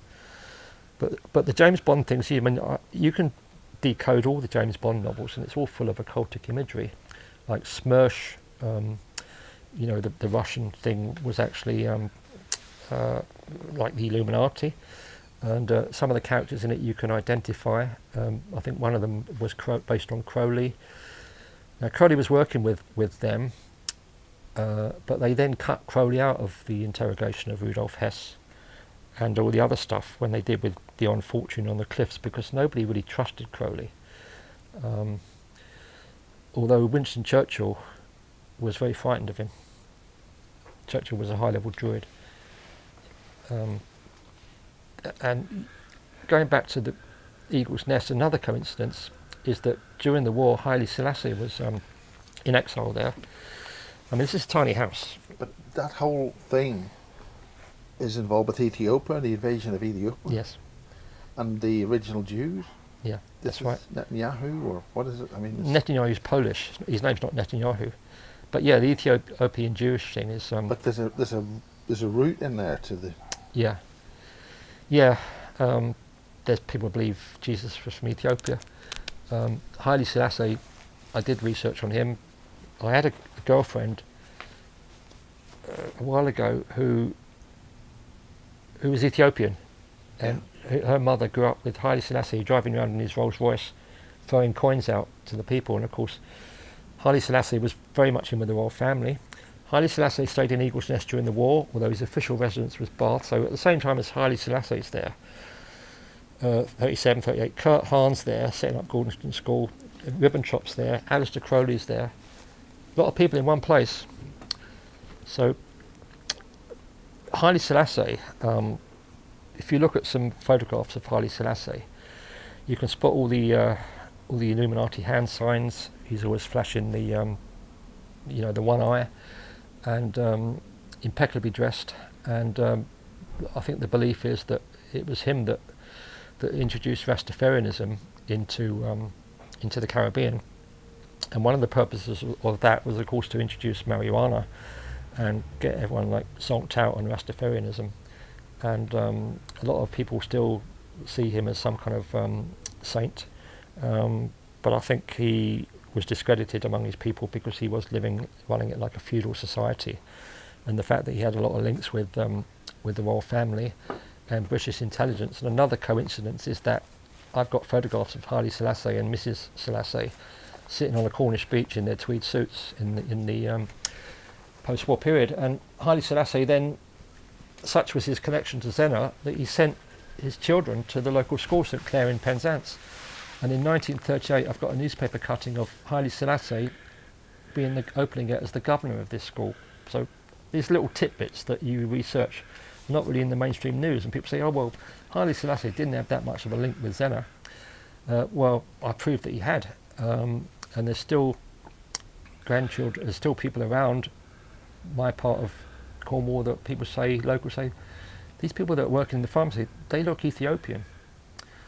And even I had this, I've still got this female friend who's really good. She's a photographer, and I've been working with her on collaborations. We went up to the Khan, and she grew up in Ethiopia and was taking a lot of photographs, and she gave a conversation with me when she told what her mother said about how he was despised among the Ethiopians. And like, I think it's a bit like the Shah of Iran. He's like put in place by the British deep state. Yeah, but why did Mussolini invade? What was the whole reason for that? There's some connection Well, there. Mussolini was MI6, wasn't he? That came out a few years ago. As the Shah of Iran is? Well, basically, you know, the controlling forces, whatever you want to call them, pre-globalists, need constant war, either for blood sacrifice, to harvest louche, to keep the war at constant discord, which is what the argument is at the moment with the ladies from Prometheus Unbound, who, Prometheus, by the way, was the name for Frankenstein, the book Frankenstein by Mary Shelley, Prometheus Unbound. And of course Prometheus is fire and change, so like, I don't know, that's just a coincidence. I don't think they know so much about the connection between Frankenstein being the symbol of the Illuminati, which his fate is sealed on the Russian steppes, isn't it? And he rampages all through Europe. Then the French Revolution happened, the Russian Revolution, all controlled by the Fabians. So why they invaded Ethiopia, I haven't looked into that, but the fact is that they needed constant war in the Middle East. They've always needed that to keep control. So and there's a reason why they need to go up to Russia. Well, because of the all the resources they got there, but there is the what's called the Great Game, and the British have been obsessed with this because they can't get global control until they get Russia. And I think there's also a satanic element, because Russian is Orthodox Christianity. If I was to be religious, I think I would follow the Greek and Russian Orthodox Christian route, because I find that quite attractive and human. Well, it's basically Druid, isn't it? Yeah. I think also that, you know, they have a strong sense of their own sovereignty, and they have been corrupted off when the Bolsheviks got in. That was all run out of LSE. I think Trotsky was at LSE. They were in pubs in Wapping planning all this, along with, you know, the usual suspects. Milner Rhodes, Bernard Shaw. Yeah, Russia. You know, look at the hatred that's generated by the Democrats and the British and Democrats, one and the same. They've always controlled the Democrats, and yet there's no reason why the Republican America should not be trading with Russia. Of course, their big fear is that if Russia and Germany had ever, Russians and Germany always seem to have had a pretty good relationship. Well, which part of Germany? Not the Prussians. I mean, this is. Well, what's the bad blood between? It's very difficult when you talk about like the Prussians or because Germany's a relatively recent construct of 100 years or whatever. Yeah, it is. I mean, before that, you had Bavaria, also Hungarian Empire. I mean, it was a movable feast, but so was all of that. Poland, all of that. But like, I think that's by design. You know, look how the Middle East has been carved up. So where you draw the boundaries is difficult. But the Russians and Germans, just like the Russians and Greeks are kind of natural allies, really. Like I'm talking about real people, not the politicians. And I think the English always saw that as a threat, because the Americans and also the Russians are also natural allies. I mean, the what they call the right-wing element in Russia, I've got no beef with in America. I've got no beef with the Russians. Trump wants to trade with the Russians, and that's going to happen. Of course, the last thing the English want is that them losing control of the Lloyd's of London scam with the Straits of Hormuz, which has been going on for some time. You know, so they set up constant conflicts. This is all designed. Of course it's designed, and this is the last knockings of the British Empire, which is done by soft policing.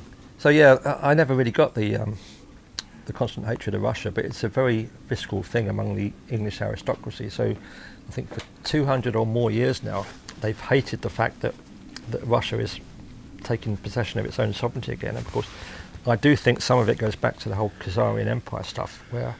Explain that. And we've got about half an hour left in Food for Thought Radio in this slot with Bob Osborne. So what does the Khazarian Empire and what's Tartaria?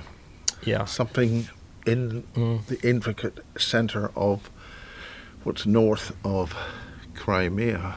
Yeah, well, the British have always been obsessed with Crimea. In fact, one of my relatives perished on the Battle of Balaclava or something like that, on Crimea. But the thing about the Khazarian Empire, from what I can gather, is that going back in the 8th century, there was a kind of... The Charge of the Light Brigade? Yeah, Charge of the Light Brigade. Yeah, the guy that ran, was it Earl Cardigan, another bloody joker, leading lions to the slaughter. Was it lions led by donkeys? Was my history professor wrote about But isn't that what the whole thing's all about? Loosh, Yes. soul trading, soul harvesting. Yeah, I know. Well, And they've I got their had a orders. witch girlfriend. They've I had got a witch their- girlfriend a couple of years ago. Well, no, more recent than that. It was she gave me a cat, and of course the cat was named Loosh. I thought that's because it moves around in a very loose fashion, like the in comedies. But in fact, no, it was about energy harvesting. So the whole thing about loose. But Russia, the theory is that people have propounded, and I think there's something in it, is that the Khazars were a wandering tribe, possibly coming out of going back to biblical times, who maybe thought they had a divine right. And what they used to do is masquerade as Jews back in the day, infiltrate Russia. They would actually mug Jews in the street to get their, this is the story, I'm not saying I believe it, to get their documentation. And then their theory was that they would masquerade as Jews, then do their stuff, infiltrate banking systems, and then get the Jews will be blamed for this. Now the Khazar bloodline clearly are very brilliant people, and there's those who've done the research that link the Rothschilds to the Khazarian bloodline, so that the Rothschilds aren't actually Hebrews or Jews. They're more Khazars, and I think people like Alensky, they play the Jewish card, but I think even like Alensky's probably got all the attributes of a Khazar, just like the Merchant of Venice, like Shakespeare's The Merchant of Venice, written around 1600, when he kind of literally decoded all that was going on in Venice. And of course that was Francis Bacon's deep knowledge of the Venice. Well, of course, that's where the Venetian doom cult is. Yeah, that's right. The doom cult also predated Venice, but it was established in Venice, and then it took over the English banking system. And then the Khazars also infiltrated Frankfurt. Well, I'm saying the Khazars, but the Rothschilds came with all their children to infiltrate Frankfurt. And then London was their jewel in the crown, probably for occultic reasons. So they established the control of the royal family breeding program.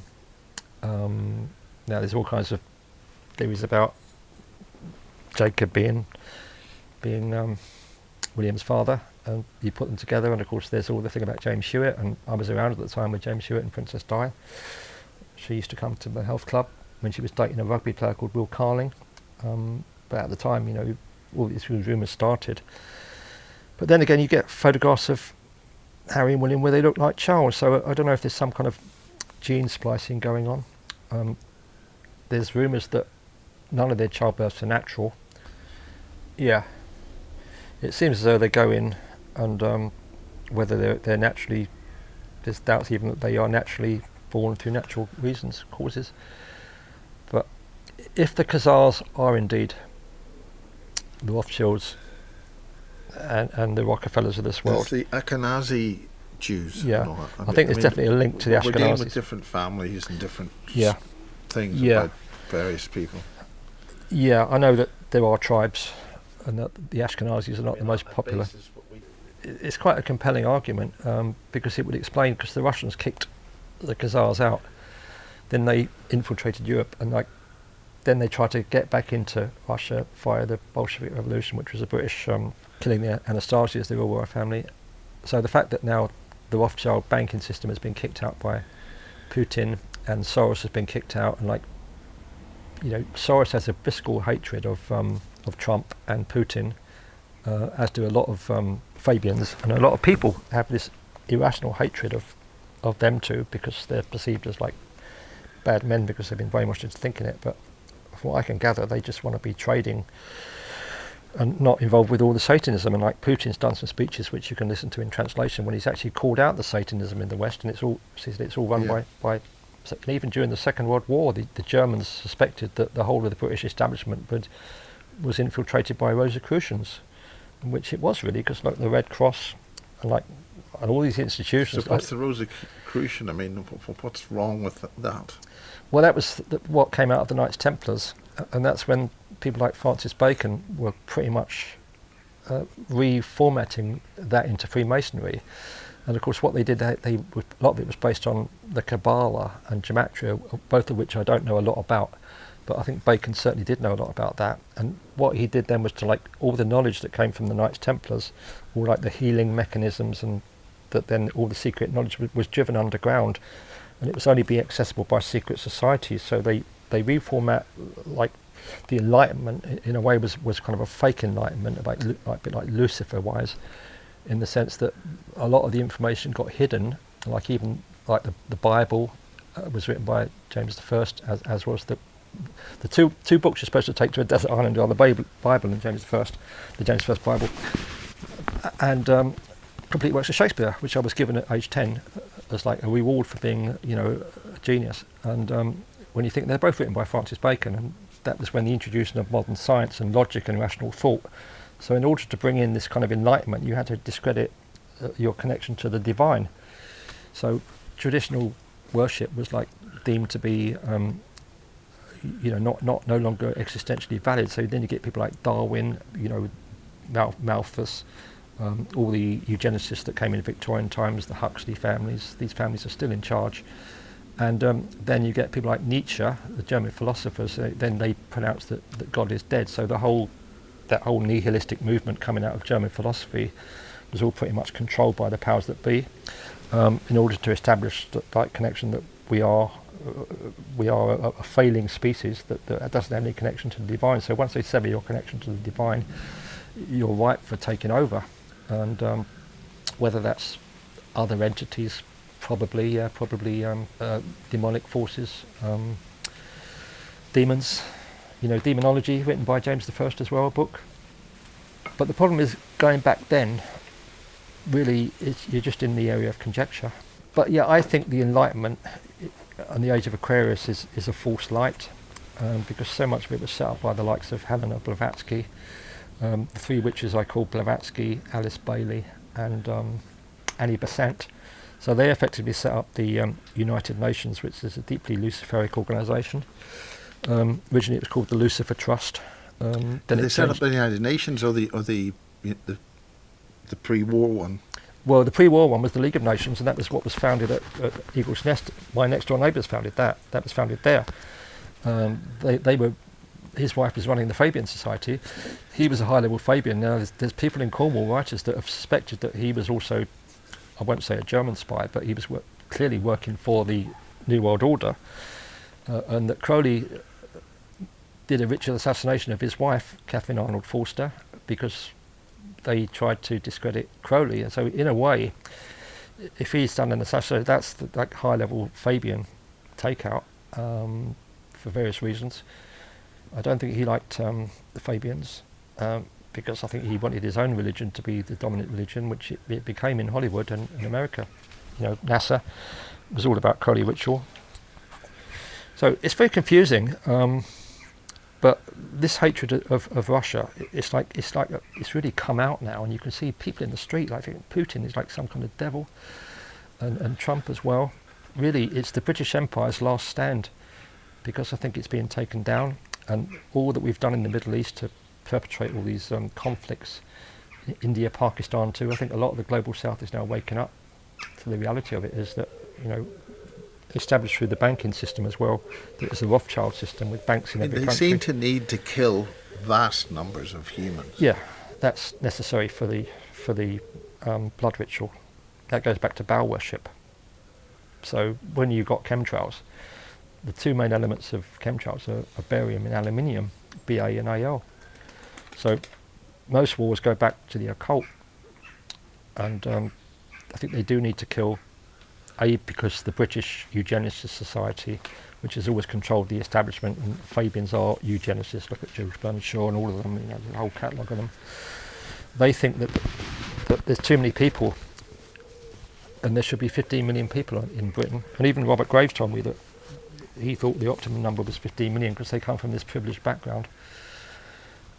Which is why they want rid of everybody in the countryside. We don't need a working class. We don't need these robots will do it. They don't want them breeding now as well. So that's why I'm interested. The birth rate's collapsing. Birth rate's collapsing because sperm count's collapsing, and because females are, got hormone problems, the cancers. They've got many ways to keep the population down, and this is all a Malthusian concept. that goes back to the people in Venice, because basically humans are just cattle for these people. They're probably not fully human.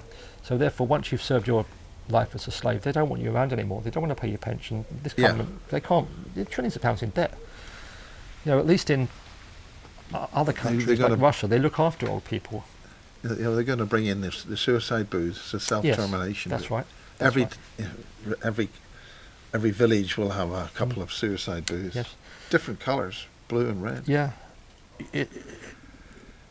This all started, it all got intensified with the cultural reprogramming that happened in Victorian Britain and in Europe. And then, of course, you had the wars, then you had the Pike prophecies. Albert Pike, people say, well, it's nonsense, but it all seems to be coming true now. And then you link it all back to Revelations, because a lot of these people use Revelations as a playbook. The Armageddon and the Apocalypse. So there's so much occultic programming in everybody. That there's a reason they do this, and I think now is the time when, if it doesn't stop now, it never will, because I know that I don't like the expression awakening, but it does seem to be a bit of an awakening. Suddenly people are asking questions now, and what happens, all the sheep need to start asking questions, and all the normies, and of course the Illuminati or the powers that be, they have complete contempt for normal people. They don't think they're fit to breed, and this came out of the Fabian thing saying where people had to take tests to see whether they're worthy of breeding or not. And when I was a kid in this post-war world, this is when a lot of this eugenics started to be ramped up. They were observing the working class, the mass observation society. They were testing people like me and others, and then they were planning how to program their lives so that they fulfilled a useful function. And if they didn't fulfill a useful function, well, as it happens, that hard working class people were used as slaves and then were left to be die naturally. But now they've got a whole generation of people that are probably not even equipped to work. They're obese. Well, that's the Agenda 2045. Yeah, so they're literally letting people kill themselves. This is Aldous Huxley's program. Is no organic life. No, exactly. It's just in a computer matrix. That's right. Give them the drugs, and they will kill themselves. So they don't even need to get their hands dirty, but they almost take relish in watching people commit suicide. And you have an option whether you take their drugs or not. And this, of course, somehow they do still have some karmic fear of consequence, which is a bit strange, because really you think they should just wipe everybody out if that's what they want to do. But it's almost like you need to consent to your own demise. And people are consenting to their own demise. And it's almost like that feeds into the loose energy that they harvest. So they do need constant wars and constant tension and constant fear. So look at the news. I don't even look at it anymore. BBC. And we need a constant fear of Putin. Need a constant fear of Trump. So anyone that's demonised in this country, I tend to look again. Well, in summary, you've got a bunch of books available. Do you want to tell people where you get your books? Yes. We're here in Devizes. You get your books from locally. There's the Devizes Bookshop, which is friends of yours, Joe Batchelor, and they've tended to stock my books. I don't put my books on Amazon because I don't like Amazon, and I don't like filling in any forms or doing anything like that. So mainly I sell my books through my website, which is www.rebelnottaken, REBELNOTTAKEN. That's my family brand, and that's my publishing company as well, and my clothing range. So www.rebelnottaken.co.uk and then --shop, and that links to my little website, and there's a PayPal thing on there where you just click a button and the books get posted out, and I do keep all the books at the cost how much it costs me. I don't make any profit on my books. I deliberately don't, because I've got my spell by my granny who gave me good luck. So I give a lot of books away, and I sell them pretty much what it cost me to reproduce, and I do go for quality. So I like the printing. Yeah, it's very nice. I like the dust jacket. There's a lot of images. If I break even on the books, I'm happy. So for 15 quid, I think, which is what the Be Lucky and the Zen of Spirit of Place books are, people always comment on the quality. And Zen of Spirit of Place I sold out in hardback very quickly. That's gone to paperback. That's still very relevant to what's going on. I think it's very important for people to understand of the background yes, of that area. that's the whole right. thing. That's right. And that really is a lot of original research, and it's research that got me in a lot of enemies, actually. And we have done 12 other interviews on the Yes. Basis Project, so there's a lot of detail in that Yeah. at basistv.com. That's right. And my current one, Be Lucky, is the first part is about my ancestors, as I've said. So this is the first time you've really gone to talking about yourself. Yeah, I felt it was time to do that, because, a lot of people I was worried about what other people think, what my family think, and things like this. And of course, my childhood was very very unusual. But then again, everyone's dead. All those people are dead, and all my family are dead. So I think I wanted to write about it, and in a way, this was the easiest because it's the past. But when I do the second one, which is about my life in London, that's really kind of a bit dodgy because my father-in-law was a spy. My first wife was involved with diplomatic service. Her mother was a witch, tried to kill me in Florida. I was in a lot of trouble all the time. I then checked up with a baroness. We did the Cash is King project. I was always in trouble with the authorities for anything I did. Then I married an Italian. Are both books available? No, I'm writing them independently. So this first book only came back a week Cash ago. is King. Oh, Cash is King. Both. Cash is King 2 is available. That's the red one. That was the red one. The first one, Cash is King 1, that sold out immediately.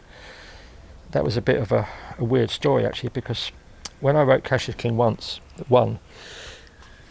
it was just a thing, like people were sending me defaced banknotes, and I got known for having this collection of banknotes. So the British Museum contacted me, said, "Can we see your collection of banknotes?" I had banknotes from places where, like, you would get killed or executed if you defaced a banknote, including Britain, where I was defacing pound notes. And then they said, can we have one of your notes? So when I told them I was going to write a book, I was hoping they'd give me a show. So they said, okay, we'll have the book as well. Then Saatchi Gallery got in touch with me because a lot of my friends worked with the Saatchi people. And they offered me a book launch and a show, which was brilliant. So I had 100 defaced banknotes. Nearer the time, I thought, being a market trader and being a gypsy and growing up as a convict, I thought I need to cover my arse and make sure all my books sell and also create a bit of a stir. So I wrote to the Bank of England and said, I'm writing a book and doing an exhibition of defaced banknotes. Can you give me a foreword for the book? I got this email back from so-and-so. That was a bit sort of like a recipe for Yes, it was. a red rag. I was what's called an agent provocateur. So they wrote me a letter back saying, what you're doing is illegal under the 1928 Banknotes and Currency Act and you could be prosecuted. And I thought, oh dear, back in the day I would be executed for that in Wapping, hung in Wapping. So I thought about it. I spoke to my barrister friend and he said, well, the worst they can do now is like give you a cease and desist, which means you've got to destroy all the copies of the book. I think, great. So I used their quote on the front of Cash is King 1. And then I went on to social media and I said, I'm going to have to destroy all these books on the steps of the Bank of England. And I got King Arthur Pendragon involved to do a ritual with me, where he came with his £23 note. I gave him a Cash is King. He wore the Rosicrucian, Camelot stuff. I wore my Rebel Not Taken shirt. And then I put this up, and then everyone said, I said, this is like Lady Chatterley. It's going to be banned, and it's going to be contentious, it's going to be worth a lot of money in the future. Ironically, then, of course, I learnt about Lady Chatterley being owned by Philip Rothschild. All right. Yeah, that's another story. I can tell you that as well. Rothschild's very busy. Yes, they were very busy. They've been very busy in my life as well. So then suddenly the books sold overnight, and I had to go back to the Saatchi and said, oh, all the books are sold. They go, what? So like, it's really unorthodox way of dealing with these people, but then suddenly it became a collector's item. They were appearing for £100 on eBay. And so I haven't got any of those left, and I don't really want to do a reprint because I like the fact that it's become like a cult book. So I had more copies of Cash is King 2 printed because I was about to, that was taken off with my involvement with Banksy, but then the lockdown started and I suddenly all my third show, Cash is King show, was banned. So I've still got some of those, and they are great books. I mean, the Cash is King was really ahead of the time because this was in 2016 when people didn't know what I was talking about when I talked about how it's important we keep cash. I've grown up in a cash world when cash was like, you got cash in your pocket, you go out, you can drink, you can gamble, you're free to do what you like. So, you know, Well, they don't want that. They want total control. that's right. So I even thought about when I finished these 3 autobiographies, I would go back and do Cash is King 3, maybe 27, 28, when this is supposed to be rolled out by. So the second one is about effectively my life in London. I also spent 10 years travelling around the world as a wine taster. That was a kind of a weird gig as well. I made a lot of money doing various kind of dodgy, well, normal transactions, because I know how the world operates. And the third one is about when I moved to Zena, and that's literally about witches and spying, witchcraft and spying, how they're interlinked, sex, honey traps, sex magic, which I'm investigating at the moment, that whole link between sex and the occult as well. You know, I've dabbled in things that I probably shouldn't have done, but I've come out alive. And I'm also interested in breeding programs, and I've been invited to be in a breeding program, and I'm only doing it because I want to work out how it works. This is run by a Norwegian woman, quite in the open. They've got a milking room you go into, and then they sell your sperm, but you're only allowed to do it 25 times, on the basis that if 25 of your progeny meet and marry you, you're going to get an incestuous situation. So I said in Cornwall that's not a problem, and neither is it in my family, because a lot of our cousins married each other. Anyway, I'm trying to find out how much you get. But they've got a tick list. Women that can't have children naturally are given like a wish list. And I was quite fascinated by that too. And the woman that explained this to me is very, very eccentric. She's an artist, and she just comes out with all this stuff. And she's admitted to me now that she grew up with her father being an MI5 agent, and when he died, the men in suits came and took everything from their house. And now she's running this program, and the wish list is Scandinavian men seem to be very sought after, and she said also blue eyes seem to be sought after, and also high intelligence. I guess I tick 2 of those boxes. I mean, is high intelligence a gene, or it's upbringing, or brain chemistry? I think it is, because a lot of people that are highly educated I don't consider intelligent, you know.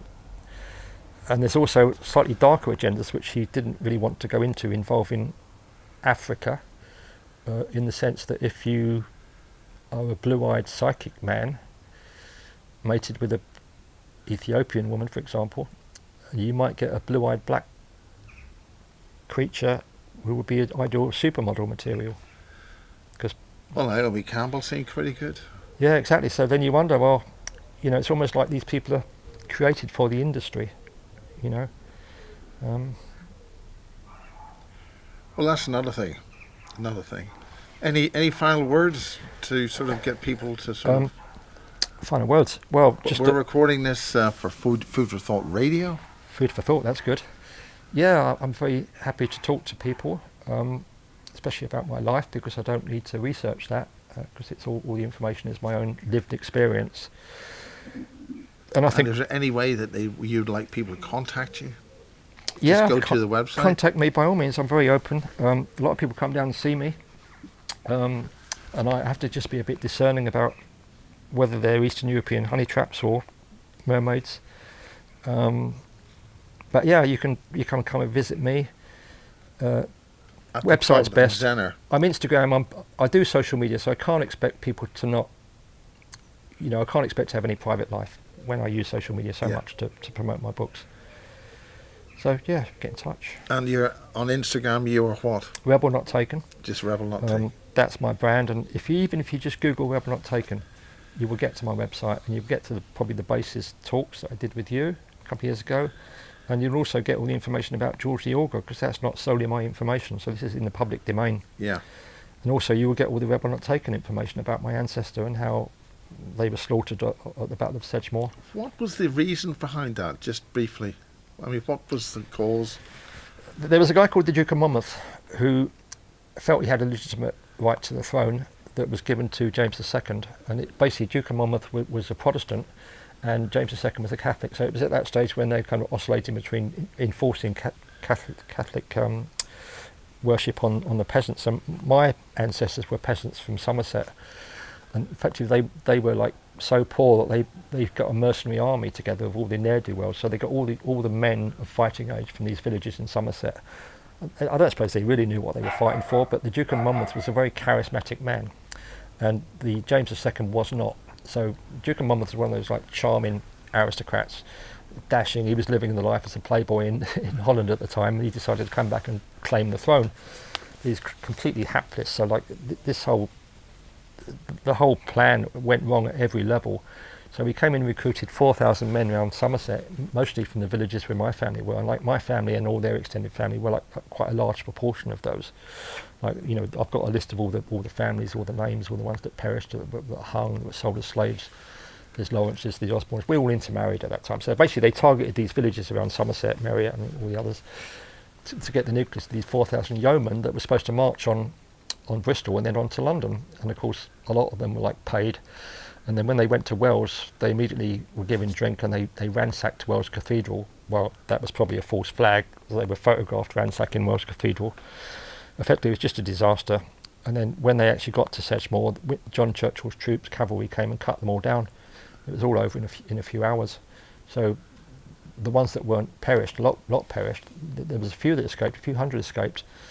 And they literally were lying low. My ancestor hid low in the woods for 2 years. And they were branded as a rebel not taken on the assizes of Judge Jeffreys, and they were like mercilessly hunted down because what they didn't want was a revolt among the peasants, you know, disaffected peasants at the time, because the deep state was well in charge of everything.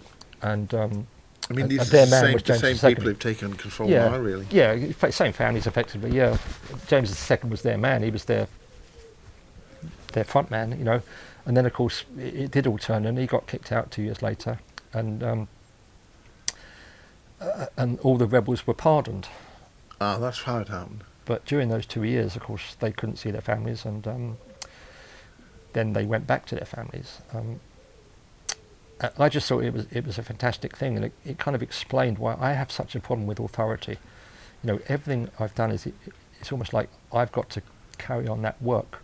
So the fact that I can drink with members of the royal family, hang out with Fabians, hang out with aristocrats, hang out with like rich, beautiful people, in a way it's kind of justice or karma for me, because I'm not complaining about that. I've had a fucking great life, and I've been doing these, by being in these positions, hanging out with these people, I can also see how they think, and you know, I can understand their point of view, although I don't share it. But one of my favourite quotes is a metaphysical poet called George Herbert, which was, "Living well is the best revenge." So the fact that I've had such an amazing life, it's almost like it's payback time. So I've created my own currency. I've been made an earl. I'm living in effectively what could be called a stately home. And I'm thinking, I've done nothing. I've compromised myself under no circumstances to get any of those things, and nor would I. So I'm like getting the karma, the good karma from all the bad karma that my ancestors have endured. But prior to that, they were nobility. So it's a double-edged thing, really. So like, I'm taking it back. Well, I think that's a good point to end. Thank you very much, Bob Robert Osborne. Yes, pleasure. Be lucky. Yeah. And Food for Thought Radio. Great. Was that 2 hours? It's, yeah. Oh, blimey.